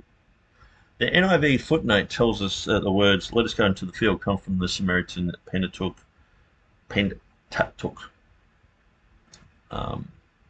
My Aussie twang on that. The Septuagint, the Vulgate, the Syriac, but the Masoretic text does not have these words. So right here in one verse, there are many more. The NIV both adds to and takes away from the inspired words of God. And there are many more. Blah, blah, blah. Other modern versions that also add these words are the Holmans, and he goes through them. Even though the NIV English adds the extra words, yet the NIV Spanish does not. So Will knows that because he can speak fluent Spanish. The Bible critic Jeff Benner also supports the reading and tells us that the Masoretic texts are wrong, and that when the Hebrew word translated as talked in the King James Bible should be said, and that it is always followed by what the person said, thus proving in his own mind. Excuse me, don't have bacon before a podcast. That the King James Bible and many others cannot be right, but that something had dropped out of the text, and this is something supplied by the Greek Septuagint. And so you can see his video there. There's a note regarding Mr. Benner's other fake errors like Leviticus 20:10 and Psalm 145 verse 13. Mr. Benner is wrong, of course. The Hebrew word in question is 559, amar, and is variously translated to say, to talk, promise, thought, command, to declare, reported, answer, desired, appointed, certified, uttereth, and intend. And there most definitely are times when it is used and what the person said is not mentioned. See, for example, Job, and so he goes through all those issues. If these new versions are so sure that the LXX is right, why didn't any of them follow the LXX reading in the previous verse 7, where instead of saying something like the King James Bible's, if thou doest well, thou shalt thou not be accepted, and if thou doest not well, sin lieth at the door. But the Greek LXX actually says, hast thou not sinned if thou hast brought it rightly, but not rightly divided it? Say what? So, yeah, Will is just pointing out that, and this is one of the questions that I asked Rob. I said, okay, so why do you go to the LXX there? Why do you go to the Vulgate there? Why do you go to this there and that there? And oftentimes, when he had those 3 proverbs up, or the 2 proverbs and the psalm, or 3 proverbs and 1 psalm, he said, a noisy house. And that makes more sense in context, and so it's such a simple explanation, but it's like, you can tell that he's not like, oh, it's because, according to the semantic range of the Hebrew of that word, it never appears otherwise. That, at least these guys are trying to make a bit of a case for it, apparently, what did Will say up here? He says, apparently, when the Hebrew word is translated as talked in the King James Bible, really it should be said, and that it is always followed by what the person said, thus proving that the King James Bible can't be right. So at least he's got an argument for it. You know what I mean? You can sort of tell with Rob, he's sort of like, well, it sounds good, and he's not really giving you a concrete reason why there's a change. I mean, if I was to tell people that I just changed the King James Version to another word, And I just, well, you know, the Septuagint and the Vulgate, this and that, and it's like and it sounds better, it fits. It's like it's not really, you haven't, like, even say with the heavens and heaven issue, at least I've given an explanation. It's like, okay, well, obviously, you know, we think the heaven, God, in the beginning, God created the heaven and the earth. And so it's singular there. It's contextually singular because of these reasons. Because, you know, and I'm giving, you know, a simplified understanding of that. But it's like it's way more than what Rob's giving. Rob's just sort of giving a, you know, scratch your head. It's like, well, it fits there. In my mind, that's fitting. And so basically, Rob's saying this is legitimate. But like what Will points out here is, why isn't Rob in the previous verse going with the LXX? It's just simply because Heiser hasn't gone there yet, or some other scholar hasn't gone there yet. If he actually goes into other scholarships or other scholars and their works, he can find people who will go that far. So why isn't he following them? And where do you stop? And where does he draw the line at this? And so, okay, so yeah, so that's what I'm saying about Wilkins' articles. He's already got these extra words. Let's go not out to the field are not found in the Hebrew text, nor in Dead Sea Scrolls, nor in all those. So if you go through all that, you you know, you can either do all the homework yourself and look all of them up, and it will take you half a day, or Will's already done it and put it there, and you can just read through his article.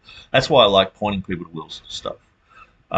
Will's name has become a bit of a scarecrow concept, where it's like Will Kinney, you know, it's like ding ding, the guy who will confront you and say you're an atheist. No, he's actually saying you're a Bible atheist or a Bible agnostic, he calls people. So it's like, okay, you don't believe that there's a Bible. Oh no, there's plenty of Bibles. They're out there somewhere. So okay, point to it.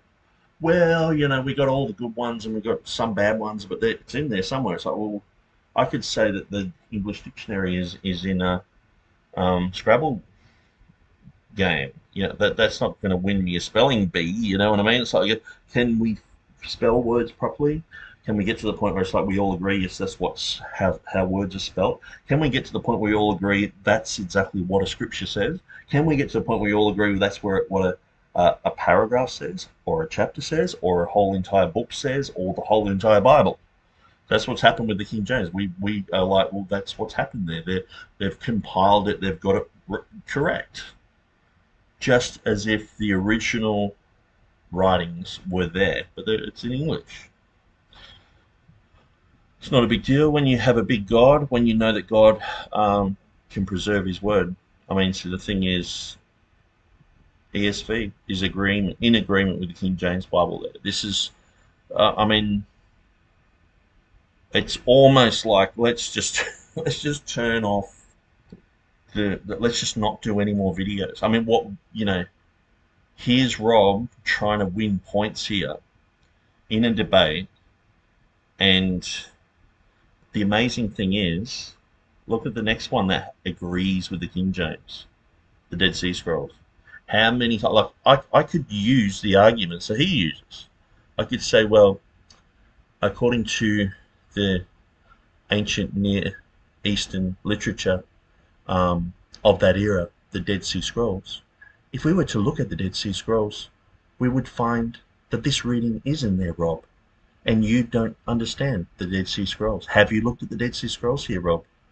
Rob, I'm talking to you, Rob, I'm talking to you, the Dead Sea Scrolls, Rob, the ancient Near Eastern literature, Rob. Are you reading that? Do you understand that? Have you looked at peer-reviewed journals on Genesis chapter 4, verse 8, about let us go into the field, Rob, about what the Dead Sea Scrolls say here, Rob, the ancient Bible, the original ancient Near Eastern literature of that time, Rob? Are you going to submit to truth? Are you going to submit to scholarship here, Rob?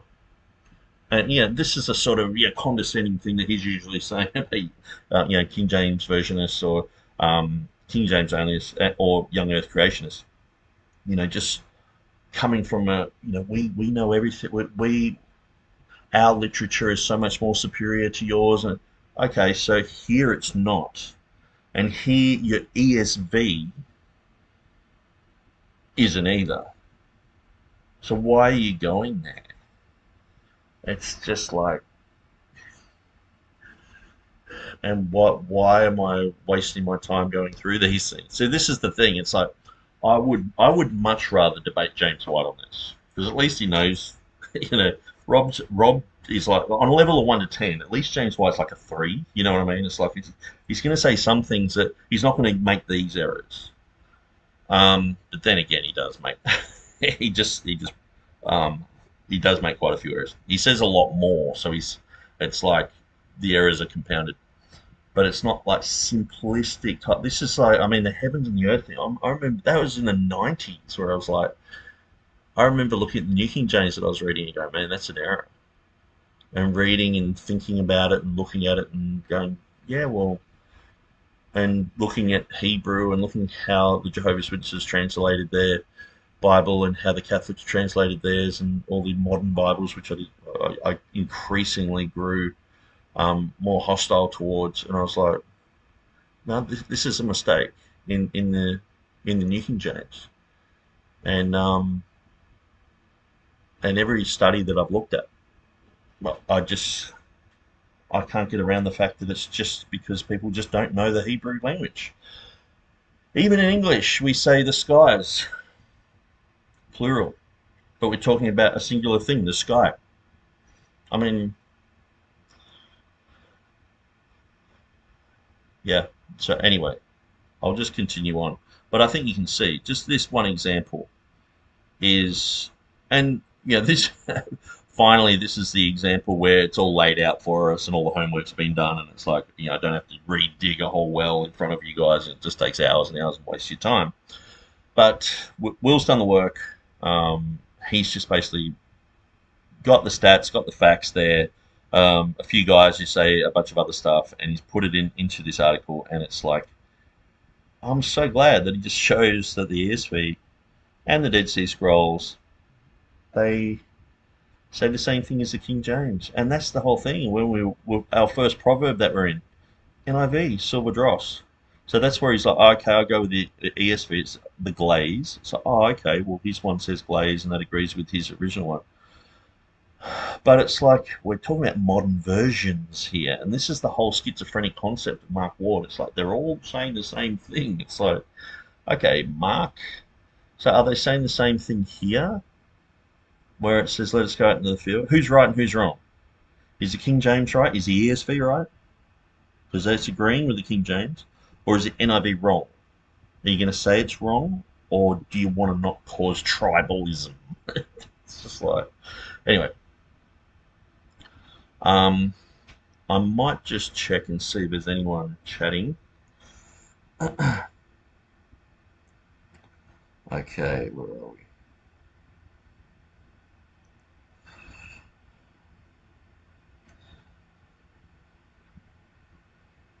Okay, so we've got a few chats here. It says, from Valid Core, yes, we need more info and a simple vetted place we can go, just to double check something before stating it as a fact.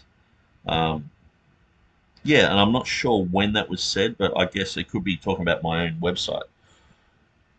I think that more people need to get on board with what I'm doing. My website is huge, and it's like it's growing all the time. Some things have so much information on them, like say 1 John 5:7. If you want to spend a week just reading about 1 John 5:7, go to my site, read through the links, read through the books. You'll be satisfied with that you've gotten a good education about that from my website. Like I said, some other things you go to, there's hardly anything about it, and that's because it hasn't become an issue. Like some of these things, like say this one, that, see, even me just going through this, spending this time showing you guys this, it's like how many hours? Like 4 hours. I probably could have just put in, say, Will Kinney's page on there, and put in a bunch of other stuff about just this verse, and that's about it. Because it takes a while. But with other people putting their little bit of input and having a link here and there, and it just makes so much difference. And so um, that's always been my dream, is to have not just 500 websites. I'm not against having 500 separate websites that all have King James, KJV, TR stuff out there.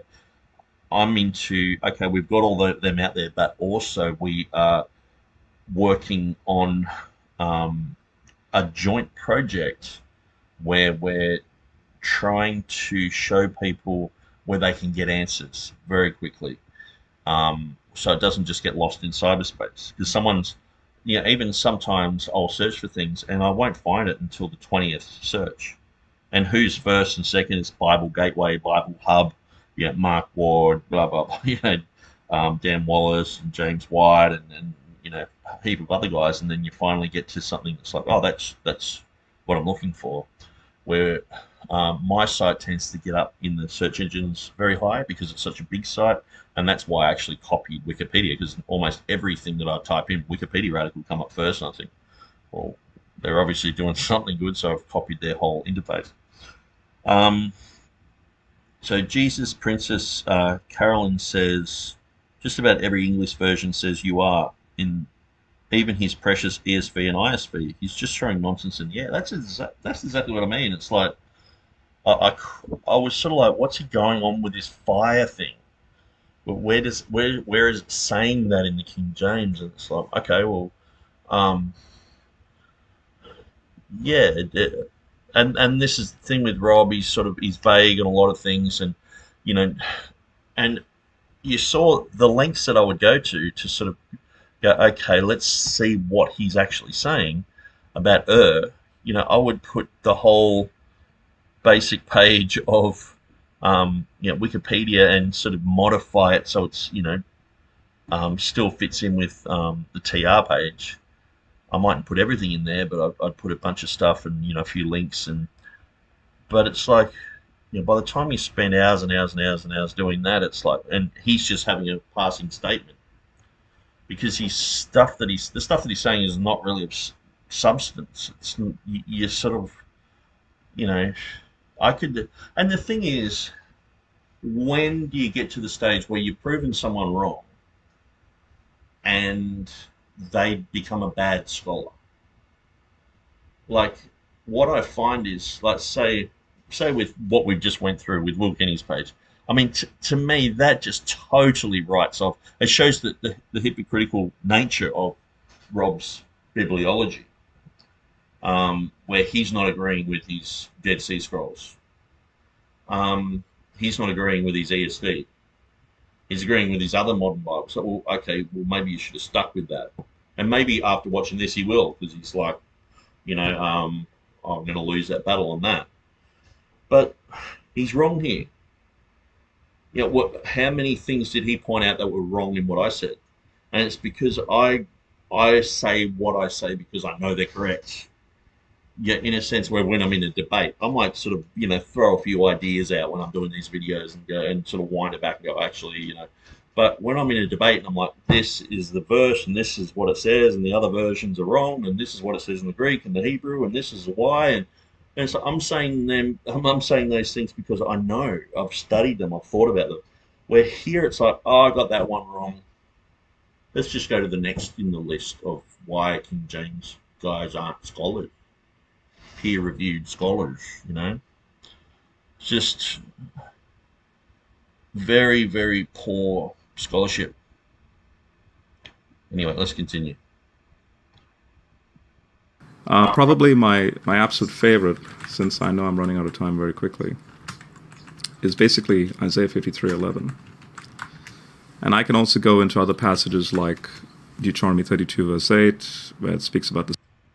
Deuteronomy 32 verse, where it speaks about Michael Heiser talking about the children of God or the children of Israel, and he twists that so he can squeeze in his whole heavenly council rubbish, false doctrine, Mormon / Scientology weirdness, Alex Jones reptilian head, angels raping women, bizarreness.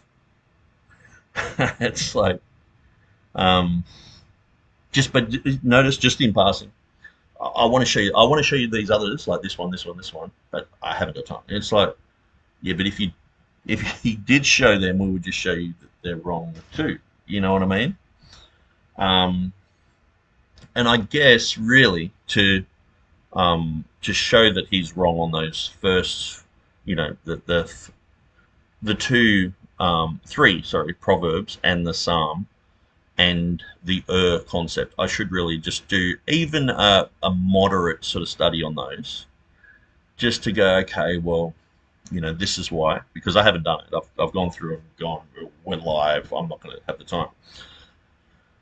Where the other things I think you've seen, I was hoping that it was going to be as easy as that, opening a Will Kinney page or a KJV Today page. And go, see, there's already an article on there. And these guys, I know them. I've talked with them for years and years and years and years, read their stuff. I trust what they're saying. Sometimes I might disagree with the conclusion here and there, but it's very rare. And so, but usually they've got all the stats and figures and everything. And whether the conclusion is in 100% agreement or I'm in disagreement, at least I have all that compiled information. Okay, so, but let's just see what Rob's saying here. And then I think I'll close it down, and probably over the next week or so, I'll just trickle away at those 4 verses or 5 issues: the psalm, the 3 proverbs mentioned. I'll go through those and I'll put them on my website, and maybe I can talk about it before my next video. But let's just continue. The sons of God versus the children of Israel in the KJV. But it's just so tempting to go there. I'm going to go there. Sorry. Okay, so we're on 35:24. Okay. what's actually going on in the underlying text? Probably my absolute favorite, since I know I'm running out of time very quickly, is basically Isaiah 53:11. And I can also go into other passages like Deuteronomy 32 verse 8. Okay, so Deuteronomy 32 verse 8.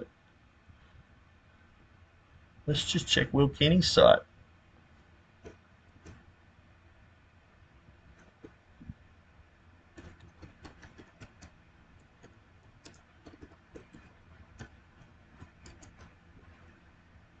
Spelt wrong.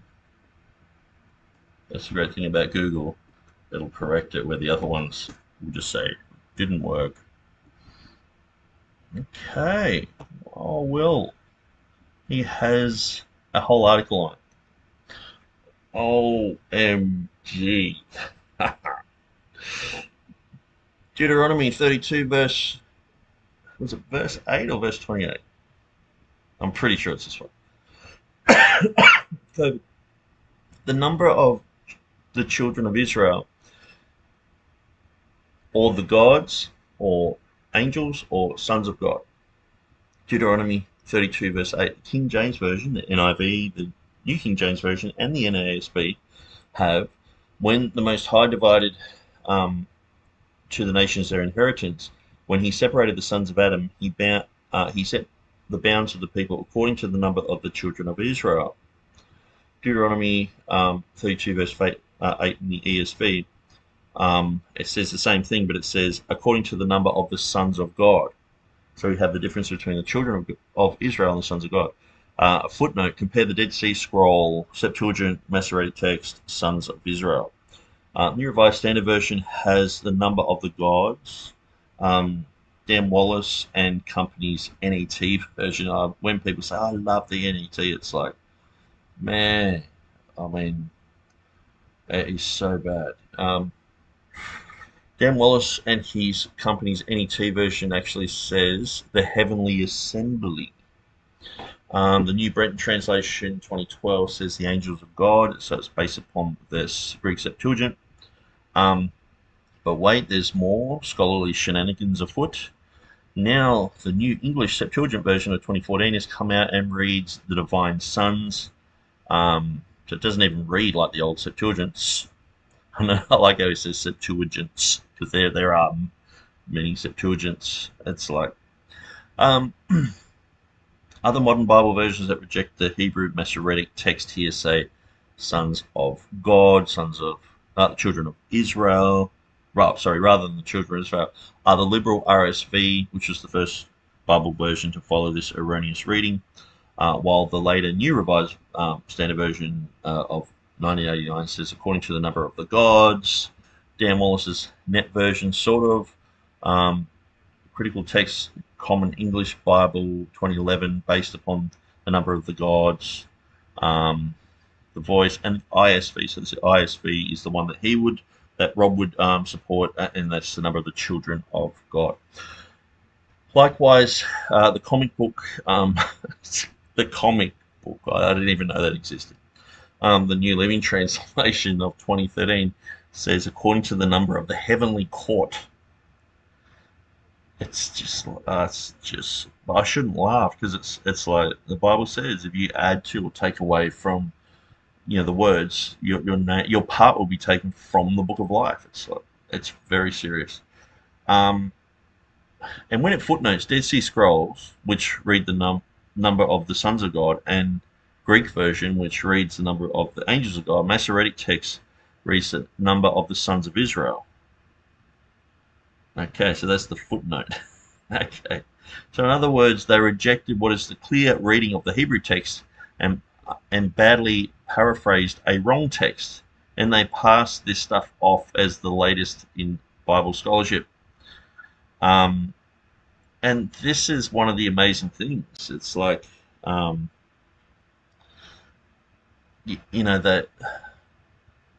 King James only people, like, I don't really know. I don't think I personally know anyone who's like, oh, the King James is sort of like floated down from heaven, like they say, or Paul used the King James or whatever. I don't know anyone who's ever claimed that.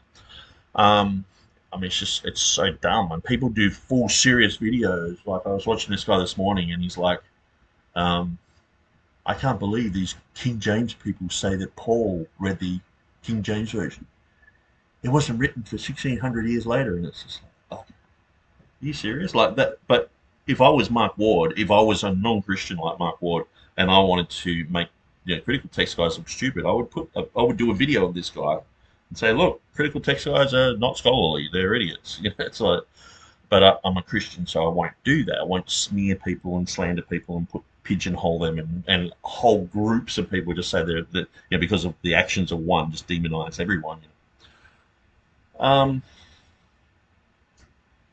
But yeah, what's amazing is King James people are usually mocked as like, oh, you think it's all in an English Bible, where we're like, okay, we've got the Textus Receptus, we've got the Masoretic text, and it's like, we're going to those languages, but you think it's all in an English Bible, and it's like, okay, so you guys are talking about a Greek Bible that it's a Greek translation of the Hebrew. So you do understand that the Greek, the specialness of the Greek in the New Testament doesn't go back to the Old Testament. The Greek Septuagint doesn't mean, it's Greek is a special language. It's a translation. So they're exalting the reading of a translation over the Hebrew. Exactly why they say King James people are cultists. You know what I mean? This is the backwards thinking of these modern day scholars, peer-reviewed scholars,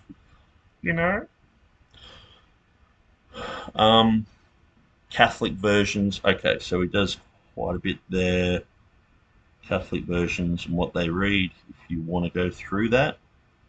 Modern Greek, says children of Israel. And then he just shows children of Israel. So he actually doesn't really show why. He just shows. So this is the thing about Will. He's just like, okay, there's the stats. Actually, he might talk about it under the Catholic version, because sometimes he puts a heading there, and it's for those two, but it's not for all this other stuff. So we see the same confusion: children of Israel, children of God. But the other Catholic ones have gone with the children of Israel. The Jesuits and the Counter-Reformation,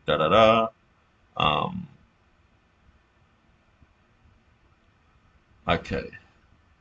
Dan Wallace has the Heavenly Assembly. Um, the Message has the Divine Guardians. The NLT has his Heavenly Court. Um, Dr. Wallace footnotes the Masoretic text Sons of Israel. And the Greek LXX reads Angels of God, but the Dead Sea Scrolls fragment reads Sons of God. But being the every man for himself Bible critic that he is, he decided to translate it the Heavenly Assembly. That's how these guys operate. So this is the amazing thing. It's like, okay, Dan Wallace, he's like, shall we go with the Hebrew and the Greek? Like, if I was to say, oh, okay, the King James, it's in English, the Word of God's in English, and they're like, the Word of God's in English, it's in Hebrew and Greek, you silly idiot, it's not in a translation. And it's like, oh, okay. And then they're like, but it's in the Septuagint. The Septuagint overrides the Hebrew. Okay, so you're sort of doing the same thing. You're exalting a translation over the Greek and the Hebrew. So Dan Wallace is footnoting the Masoretic text that reads the Sons of Israel, and the Greek Septuagint reads the angels of God. So we got, okay, Hebrew, Sons of Israel. King James agrees with it, which is usually stock standard. But we don't want to go there. We want to go, okay, let's go with the LXX. Let's exalt that, the angels of God, okay? But then we find the Dead Sea Scrolls fragment, it says sons of God. So, whoa, okay. But then Dan Wallace doesn't go with the Hebrew, he doesn't go with the Greek translation, and he doesn't go with the Dead Sea Scrolls. He's going for the Heavenly Assembly. And it's like, so which one are you following, Dr. Wallace? Or whatever comes to his mind, and probably whatever's going to sell books for his pals. These guys are paid. These guys are paid to throw out this type of confusion. What was found in the Dead Sea Scrolls up to this point is a chopped up text with numerous missing words in just this verse alone. Even Dan Wallace refers to it as a Qumran fragment. The copy of the Dead Sea Scrolls by Abegg, Flint, and Urich shows in brackets what is missing. The only part found here would read, when they inherit, he separated the children of God. That's it. And from a scrap of manuscript alone, some modern versions have now rejected the time-tested Hebrew Masoretic and changed it.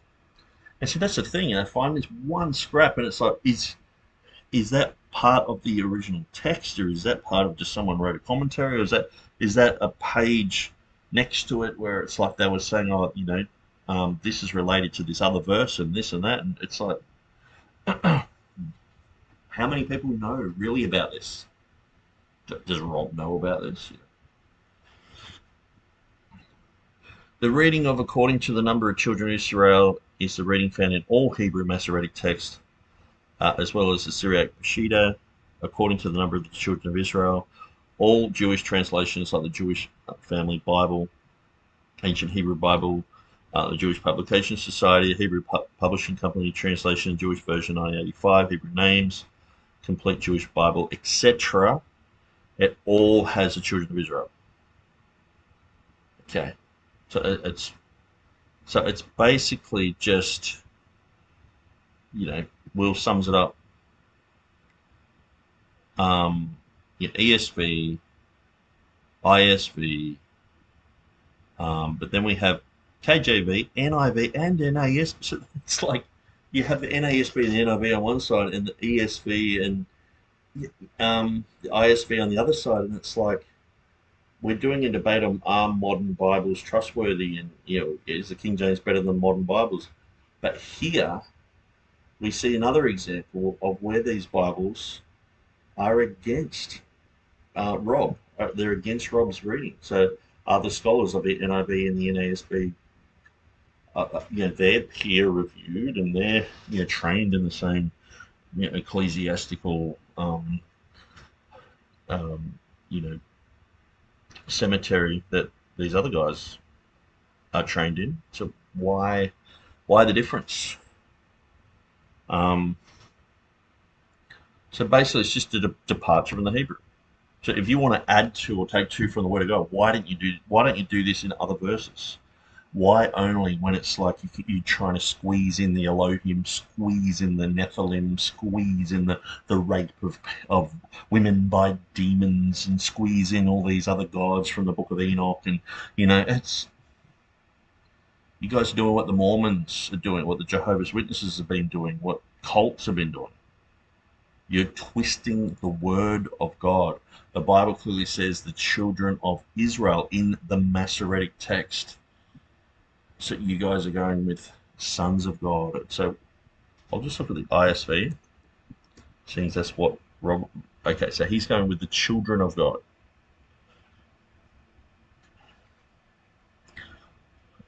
The children of God.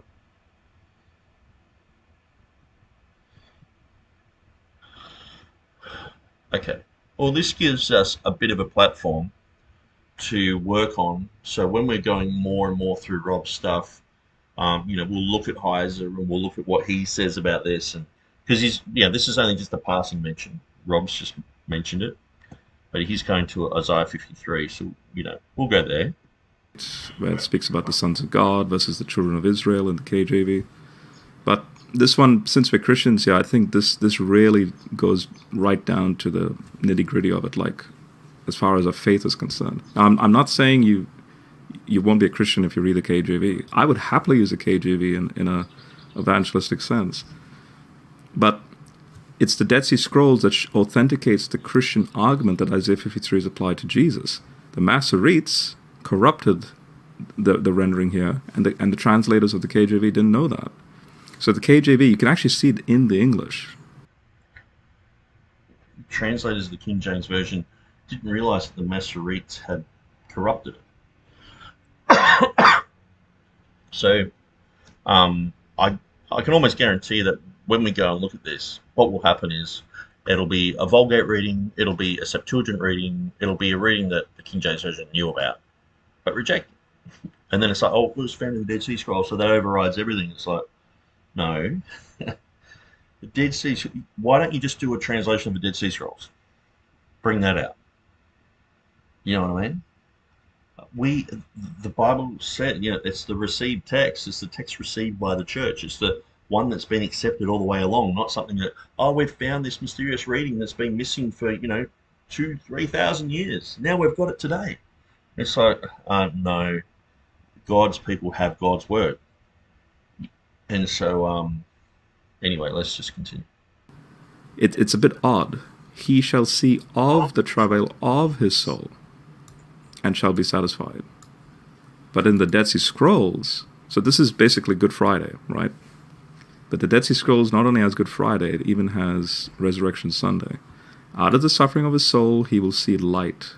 That footnote shows that's the preserved reading that predates Jesus, and it's in the Dead Sea Corpus, and find satisfaction. Notice, and also has the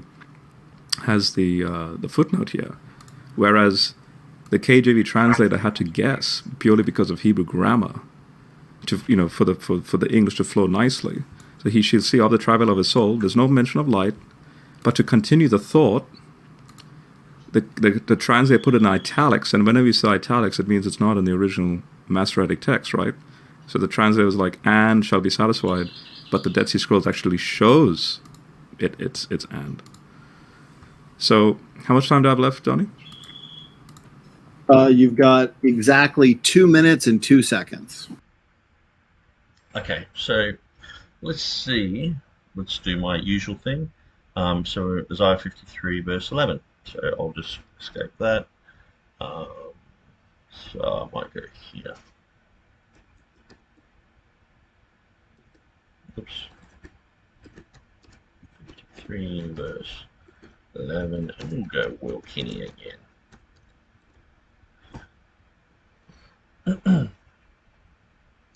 Okay.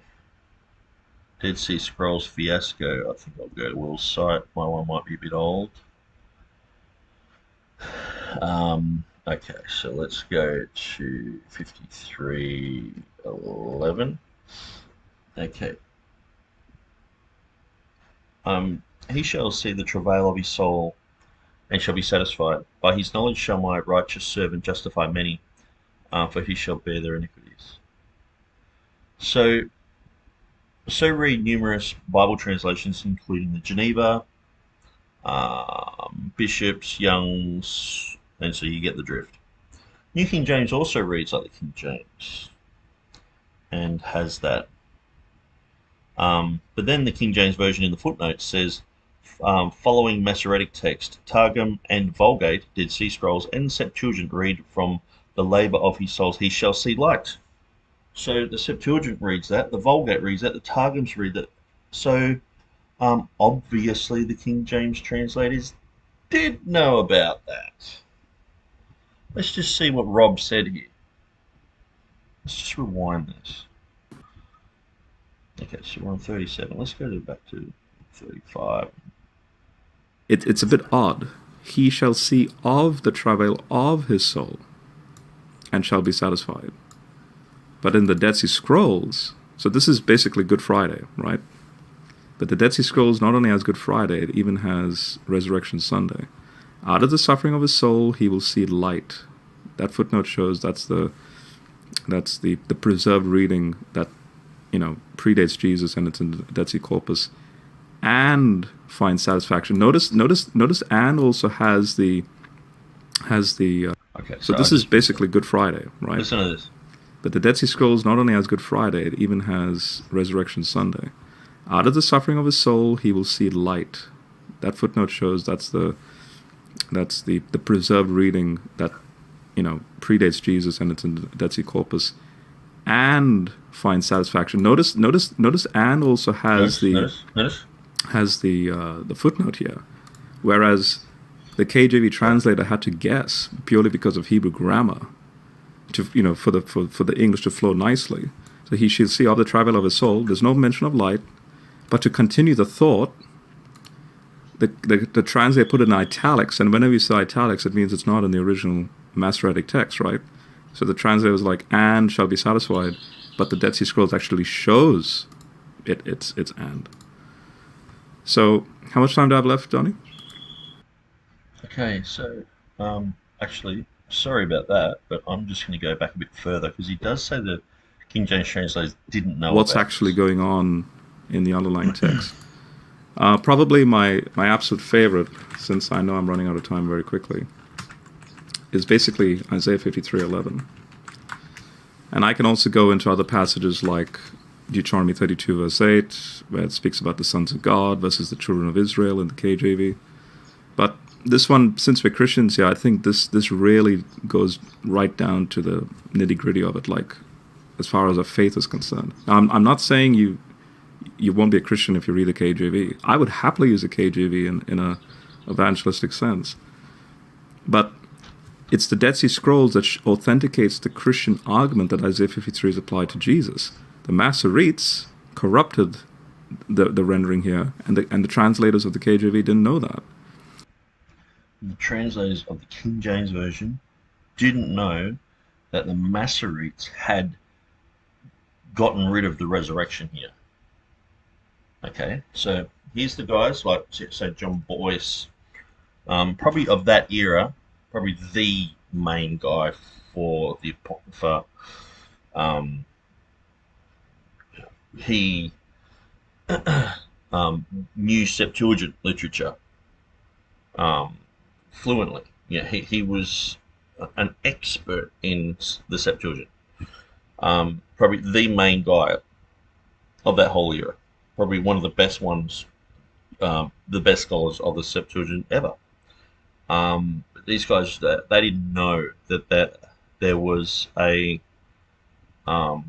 they were chopping out parts of the text to get rid of the resurrection. The Masoretic text is just corrupted. Okay, so that's the context of what Rob's saying here. Okay, so let's. Now, where did I go with it? Now, I've totally befuddled myself. Here we go.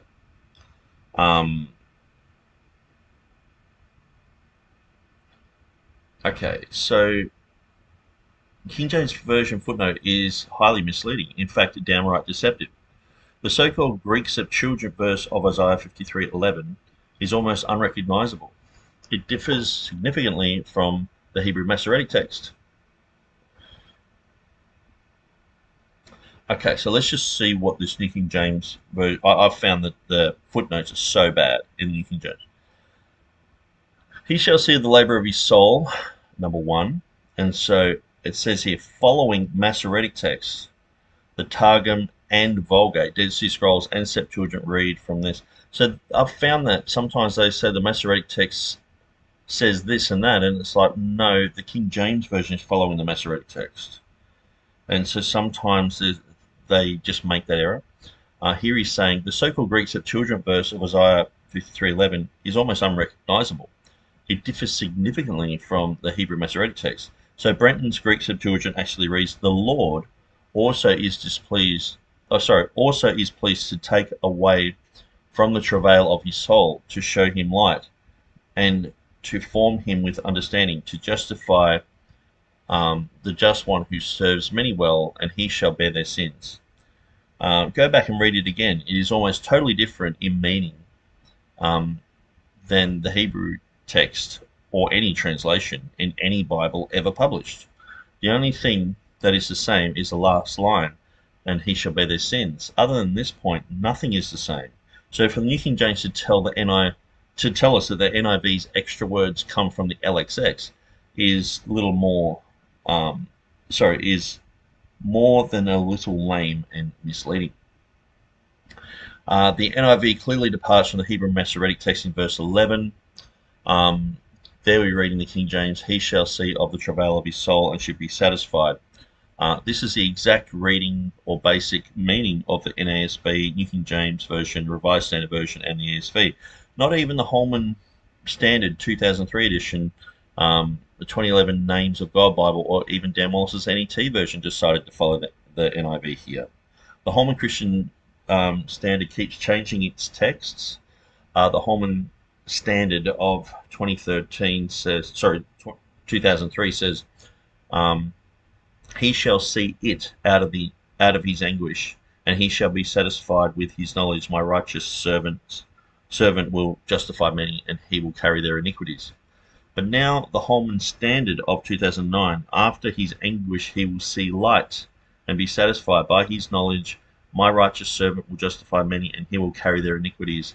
Then it footnotes that the Hebrew Masoretic text omits light. So it's interesting here that New King James is like, oh, it's following the Hebrew Masoretic. But here it's like, no, it's not following. It's like, whoa, okay. Okay, so here we have the ISV, so that's interesting. So the recent ISV, Common English Bible, and Boyce do include the extra reading. Do any of these versions follow all of the different Dead Sea Scroll readings in the book of Isaiah? Of course not. In fact, there are at least 5 different Dead Sea Scroll copies of Isaiah found, and they often disagree with each other. They just randomly pick up one reading and ignore the other so they can sell you the latest findings in the so-called nameless scholarship. And I think he's got a good point there. It's just to do with money and the making of new Bibles. So you notice Rob sucked into that. He's like, well, we have the latest readings. We have the other readings are wrong. And he's pointing back to NIV, NASB, oh, they're wrong now. And then the ESV, oh, that's even wrong now. We've got this other one. It's the latest one because the Bible is evolving and becoming better. Their whole concept of everything came from an explosion, and it comes from stardust, and then it comes from goo. Life just magically came, and then it's like goo through the zoo to you, and then things are just getting better. That's their concept of the Bible. So that's why when you go back to the early Bible, it can have all errors and mistakes in it, but it's getting more and more cleaned up as we go along. The NIV sides with the New Revised Standard Version, the first English version, to include this extra reading, and adds words not found in the Hebrew Masoretic text. The NIV 1984 edition says, "After the suffering of his soul, he will see the light of life and be satisfied." The NIV 2011 edition changed his text back again and took away the brackets, and now says, "After he has suffered, he will see the light of light and be satisfied." then it tells us in a footnote that the light of life comes from the Dead Sea Scrolls, but it's lacking from the Masoretic text. So the New Revised, she's got quite a bit here written on this.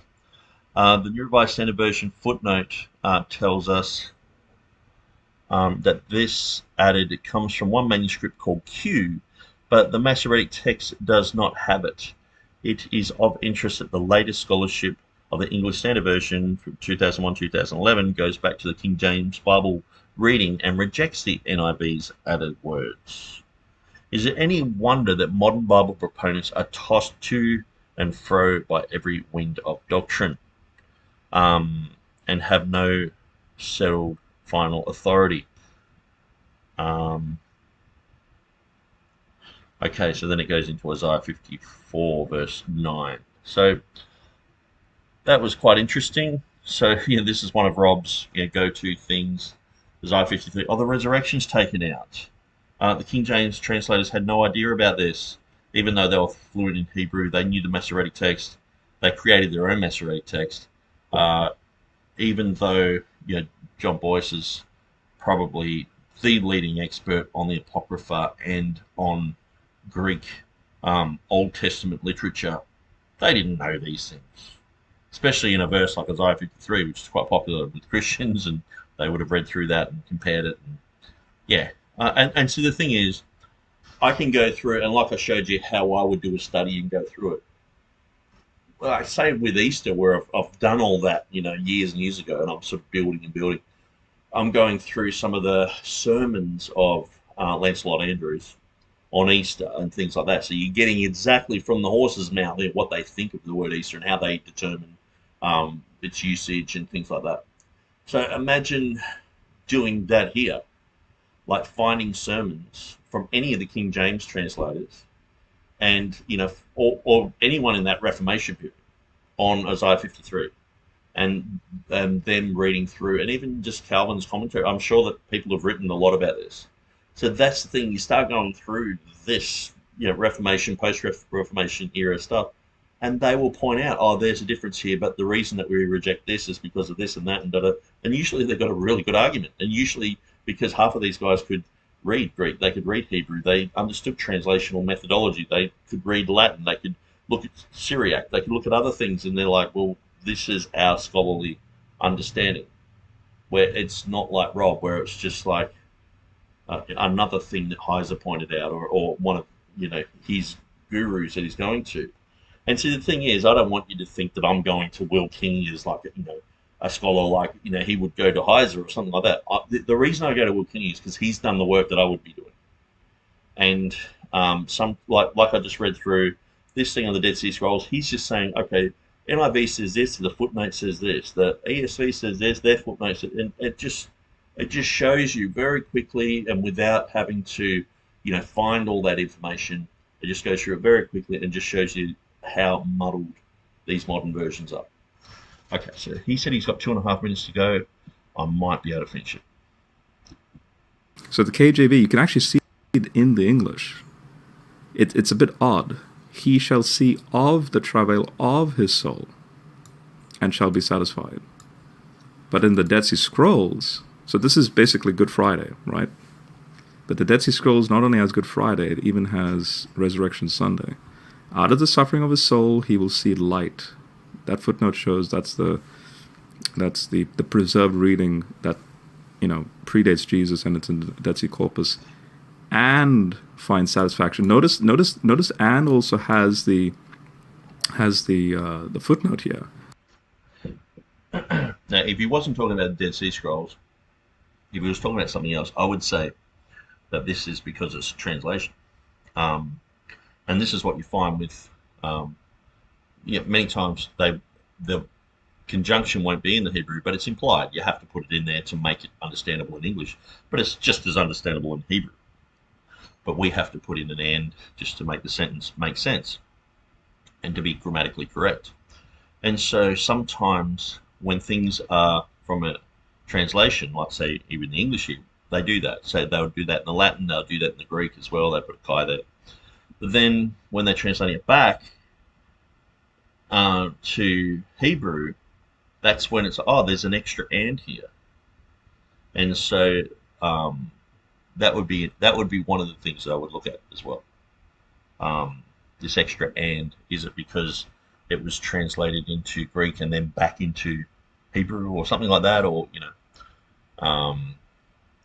and also the thing is, we're just relying on what these guys are saying. I mean, I understand you can go online, you can look up these things, Dead Sea Scrolls and all the rest of it. But I find sometimes people will be like, "Oh, no, this word is this in the Septuagint, and or it's this in Vaticanus or whatever," and you go there and you're like, it's not really that clear, or it's a second hand. It's been crossed out and something else has been put in there, or it's a marginal node, or sometimes there can be a lot more to it. So I'm not saying that's the case here, but sometimes that is the case. And so they're all avenues. I mean, basically, when these guys say something like this, you have to start from the beginning. You have to just go from the beginning, go through everything, because you just can't trust what they're saying. Whereas the KJV translator had to guess purely because of Hebrew grammar. King James translator wouldn't have guessed here. The King James translator was honest and didn't put the and in its normal font. And so many times, I'll just show you this, Isaiah 53:11.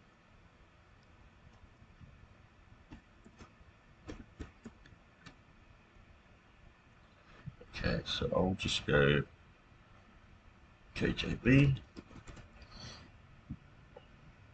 This one, King James Bible Online.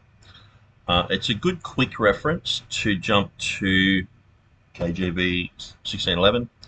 And so where were we? Isaiah 53. I'm glad it's not Bible Hub, where every time you click on one of these, it opens a new page. 53 and 11. And search. Okay, so then we can look at the original. Yay. And so, Isaiah 53 verse 11 here. We'll zoom it in a little bit.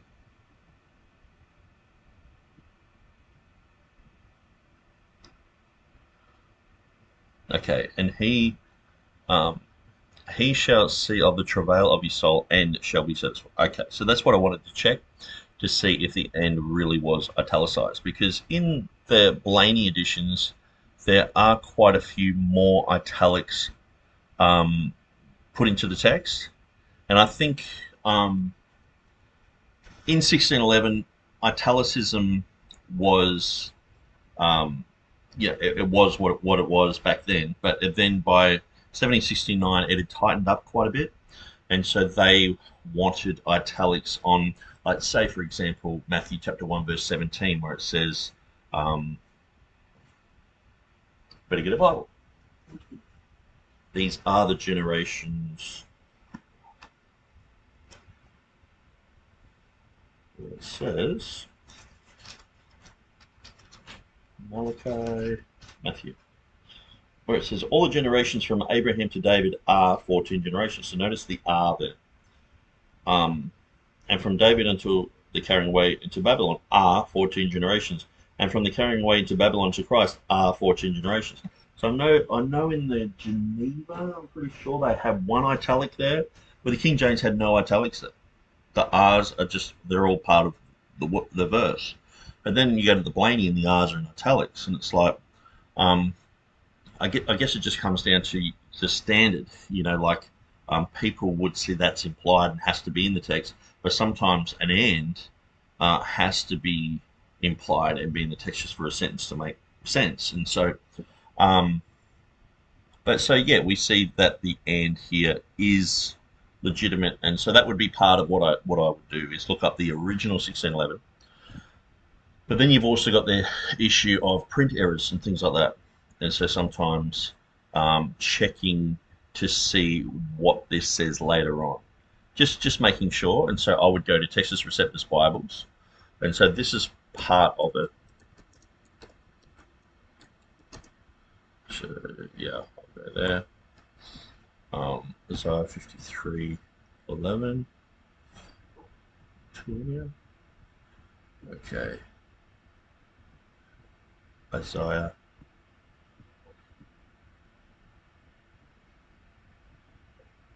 53, verse 11.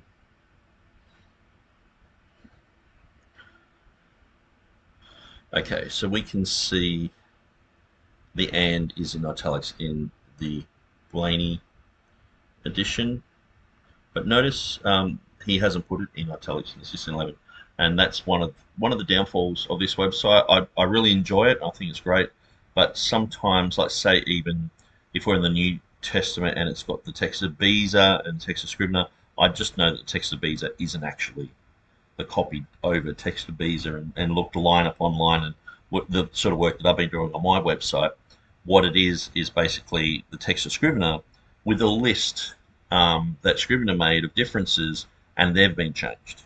So it's close, but it's not. Sometimes you go through and it's like that's not what Beza's saying here, and the rest of it. So here there's no italic there. So, and sometimes that can be, obviously this is an argument that Rob Rowe's making about the italicism, and so some people can say, "See, it's not an italic there," and that's why you've got to go to the original pictures many times, and so that's why probably this site won't help us much here. So, but anyway, let's just have a quick look anyway. Of the travail and labour of his soul shall he see fruit and be satisfied. Okay. That was the bishops. He shall see travail and labour of his soul and shall be satisfied. So the "and" is in the Geneva. So this is where it's like you got to go to this website, Bibles Online, and so you can see why sometimes I've got 40 things open at the top, and you're like, where did I start and how did I get here? Okay, so Bibles Online. Excuse me. Bibles. Bible Hub. It should be there. Okay, so there's a bit of a quick way around this. You just type in Hutter, 1599, Polyglot, and this one. Yeah, it's bibles-online.net. And so then you just go to the original page. Okay, so that way we can look at the original Bibles and see what they're saying. So let's say look at the Geneva. I know this is 1583, but it's probably just exactly the same as the earlier ones, but we can't be sure of that. Okay, so Isaiah.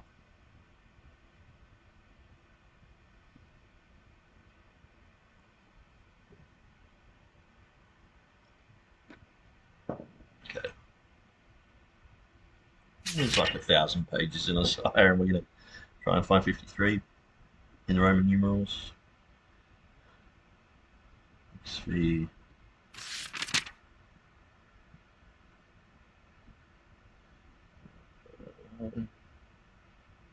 Oh, that's gone through the whole Bible. That's why. That would explain a lot. So maybe what I should do, instead of going to Isaiah, I should go to the book after it, Jeremiah. And then I will go back to that.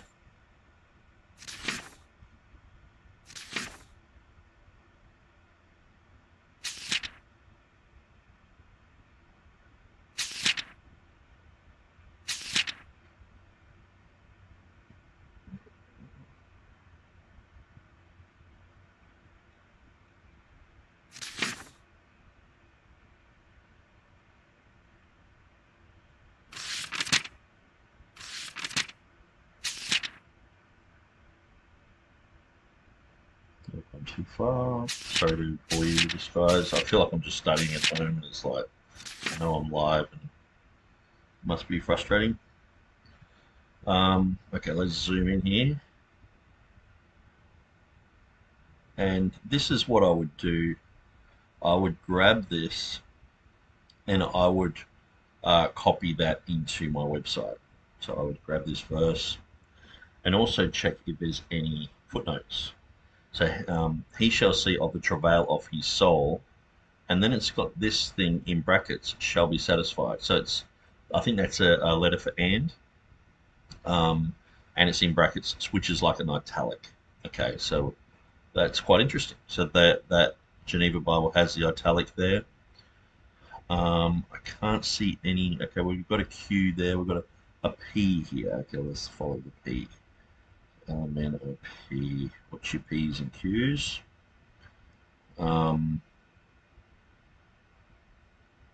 P, that is the fruit and effect of his labor, which is the salvation of his church.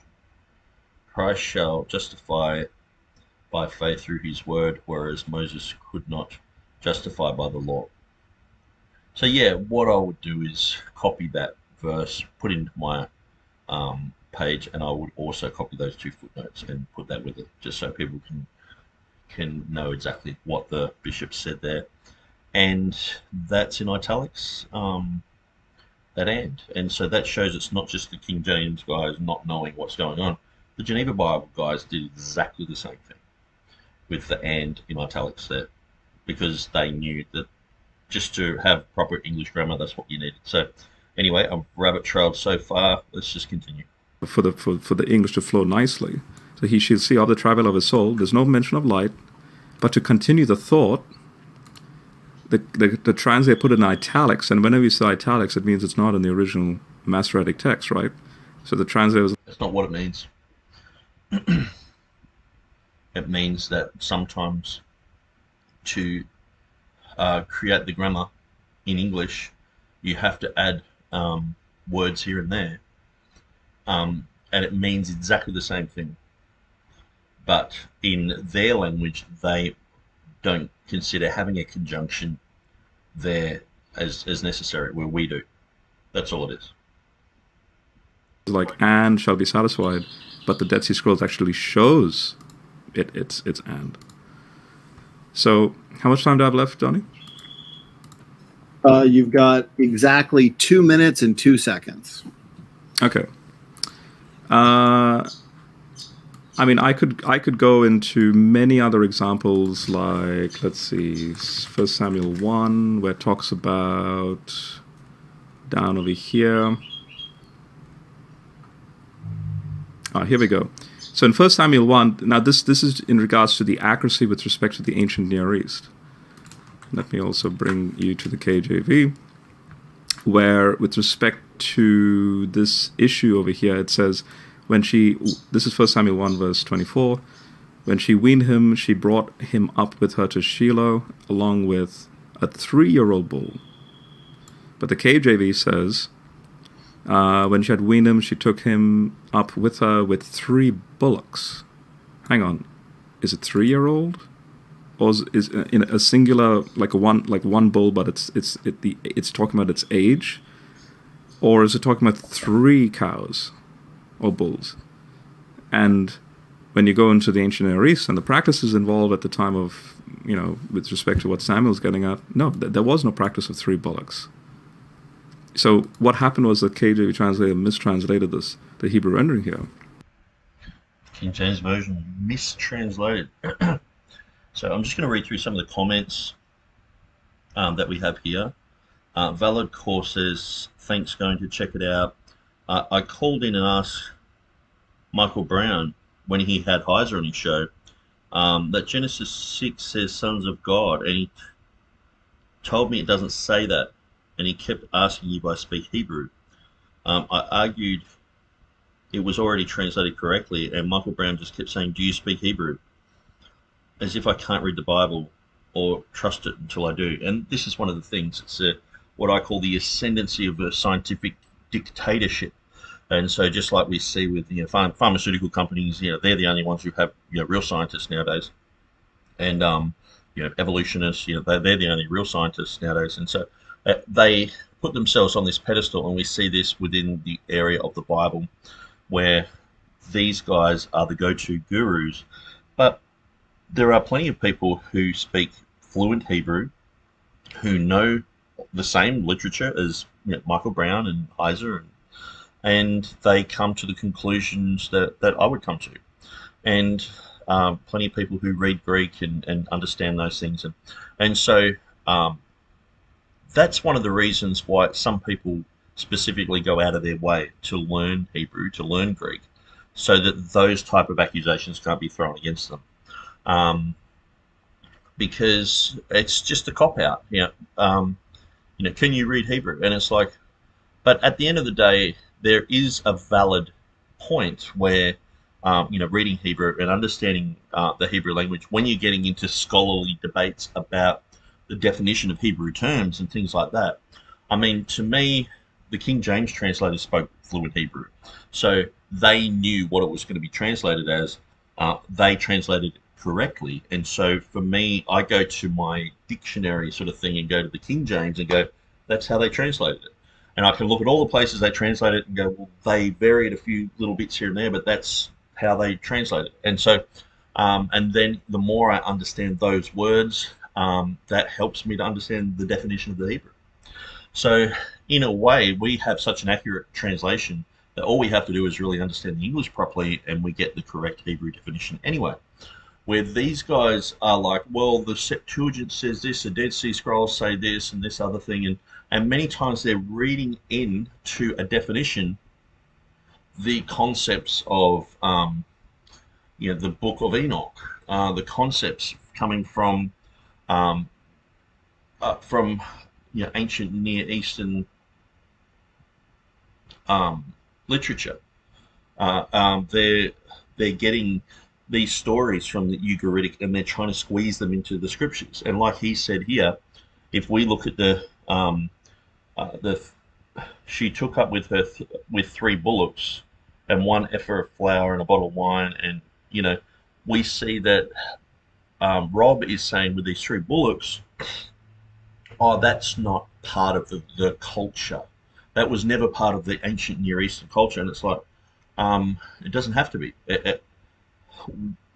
We can see that this is part of the Hebrew culture. The Hebrew culture was different. So this is the thing. They're trying to look at similarities, which is very similar to the JEPD concept, the Jehovah Elohim priestly concepts. And so they're reading into these other cultures that are around the Hebrews and saying, oh, well, that was never our practice, in the Syrian culture. We never sacrificed this or did this and did that. And it's like, hang on, guys. Why are you reading pagan literature and determining how the Bible reads from that? And so this is the headache that Heiser and Rob Rowe and guys who are getting into that sort of stuff, like what's his name, Stephen Boyce, these guys, they're heading in that direction. And it's just an absolute headache, because it's a whole new phase of ignorance.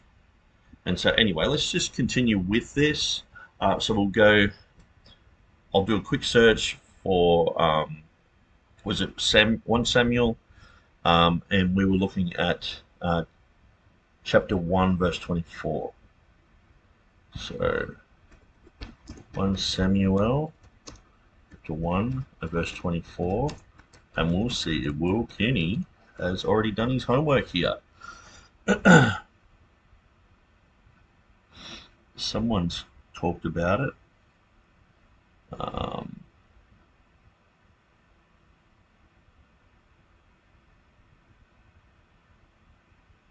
Okay. There's a few bits here and there. I'll just go to the one that's on my website.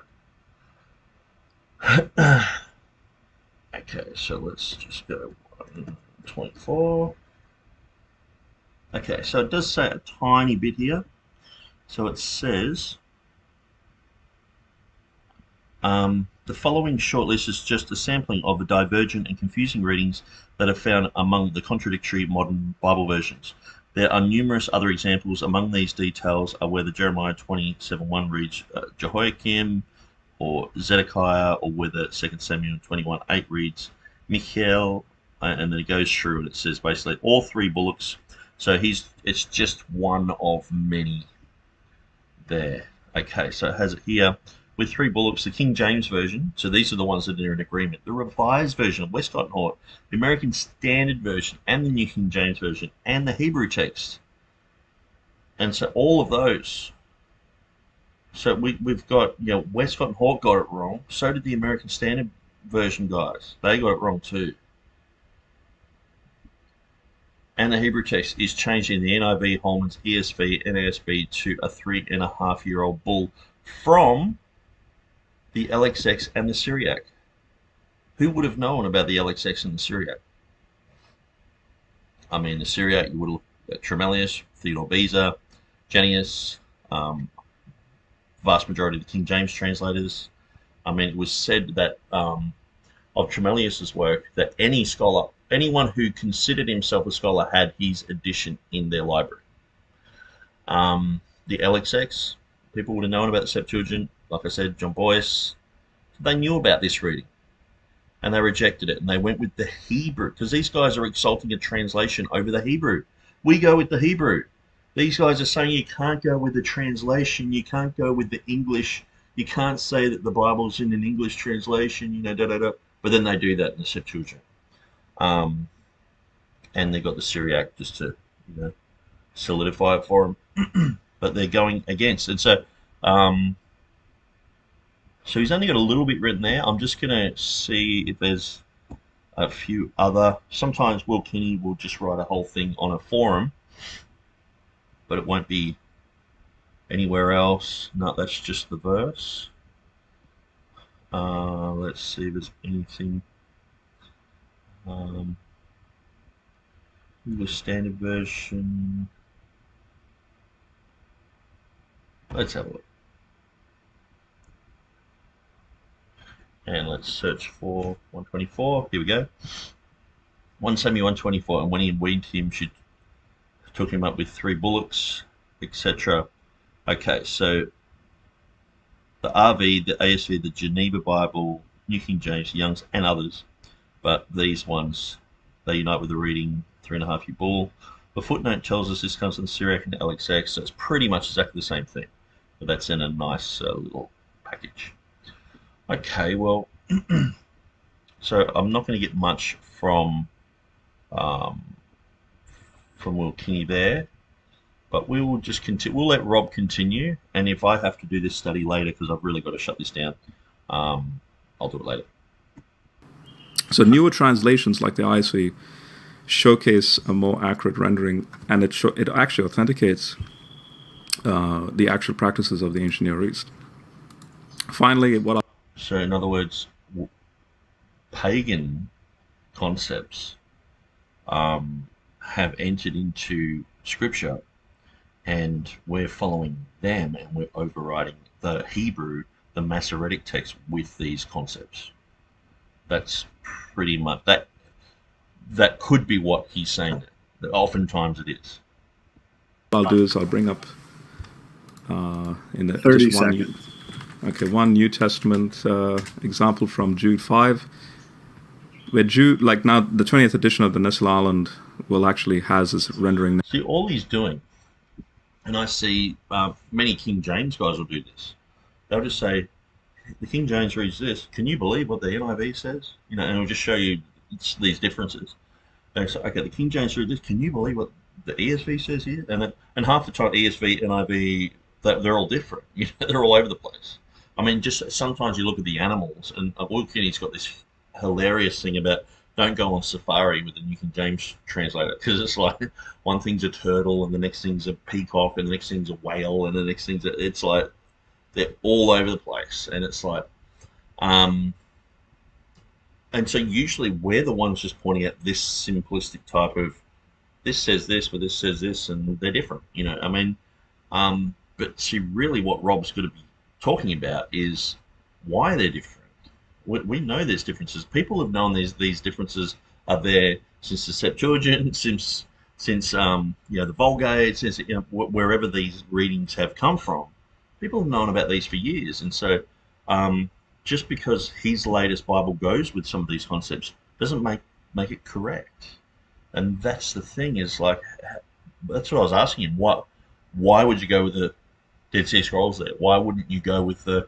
Because see, sometimes it's like, okay, that reading is in the LXX, but the Dead Sea Scrolls will read exactly the King James. Because most of the time, the Dead Sea Scrolls follows the Masoretic text, and so it's like, well, they don't want to mention it, and so it's like, why are they going with the Dead Sea Scrolls on one thing but not with the next? And so there's all sorts of there's just layer upon layer upon layer upon layer of just confusion, to the point where it's not a science, and they aren't scholars. They're artists. They're painting a lovely picture that they imagined. And they're going along painting their picture and going, we can paint some flowers here. We can do whatever we want here. And they're looking at their paint palette and going, wow, we've got a bit of gold there. Let's put that there too. Oh wow, the Septuagint says this. Oh, the Dead Sea Scrolls says that. And they're just going through and they're just putting in whatever they feel like should be in there. It's just their feel. It's not true scholarship. So anyway, let's just continue. No, but the KJV doesn't. So basically in Jude 5 it says that Jesus saved the people out of the land of Egypt. That authenticates the deity of Jesus. I can go to a Jehovah's Witness, because the Jehovah's Witness Bible has Jehovah there. I can say, hey, Jesus is Jehovah, whereas the KJV just has the Lord. And now I can't. Oh my God. So this was when he first opened up, he talked about this problem in Jude, and how the Nestle Island 28 are playing with fire. Remember he said that? And he said it's like, because they actually put the reading of Jesus in there before it was in the Nestle Island 28. And so what's happened is the ESV, they put in Jesus, and then the Nestle Island put it in. But it just says the Lord. It says, because I talked to Peter Gurry about this, and I said Jesus is the harder reading, because the Jesus reading is from Matthew chapter 1. The angel said his name shall be Jesus. And so that the name Jesus wasn't known until then. Okay, so he's saying, it says, now I want to remind you, although you once fully knew it, that Jesus who saved people out of the land of Egypt, where the Bible says he is Lord. Okay, so Lord is Kyrios, and many times Kyrios is Jehovah translated over. So Rob is so wrong here. He's saying, I can go to a Jehovah's Witness, hold my Bible in my hand, in my right hand, and hold their Bible in my left, and show them. Here it says Kyrios, and the other place it says Jesus. So that means Jesus is Jehovah. No. What they will say is, oh, no, we've gone with the older reading of Kyrios there, and we've translated it as Jehovah, and the new edition of Jesus is just simply wrong. That's what they will say. Because in the Greek, it's just Jesus. And you've changed it. It's been changed. And so basically before the 28th edition, it doesn't say that. So they're going with the 27th edition, and it says Jesus. Okay? And so Jesus isn't Jehovah in this part. You can't just change the words around and then go, see, we've befuddled the Jehovah's Witnesses.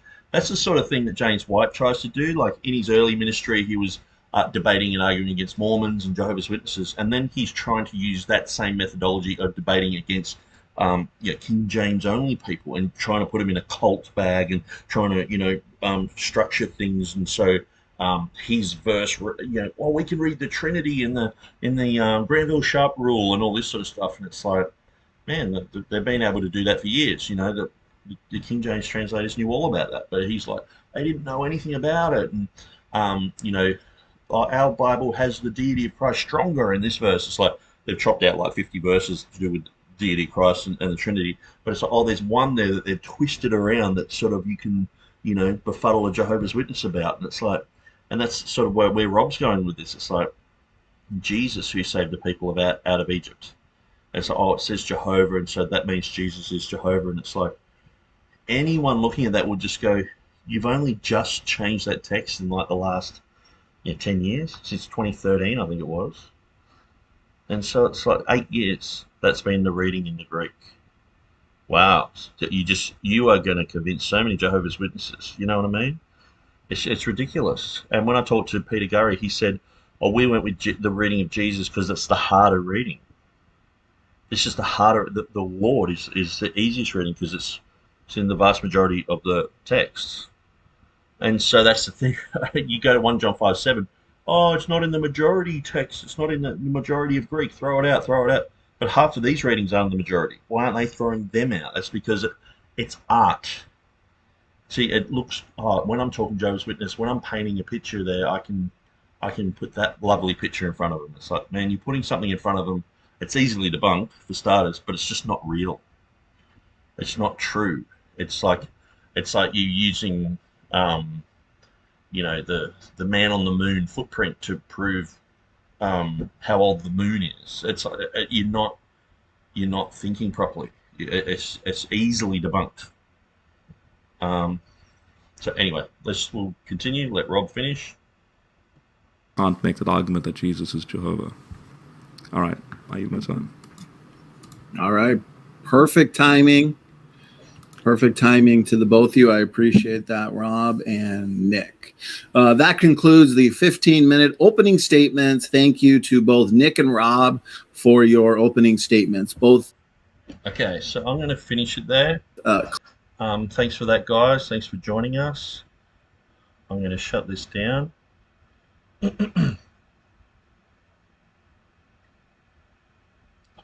Okay. End stream. End.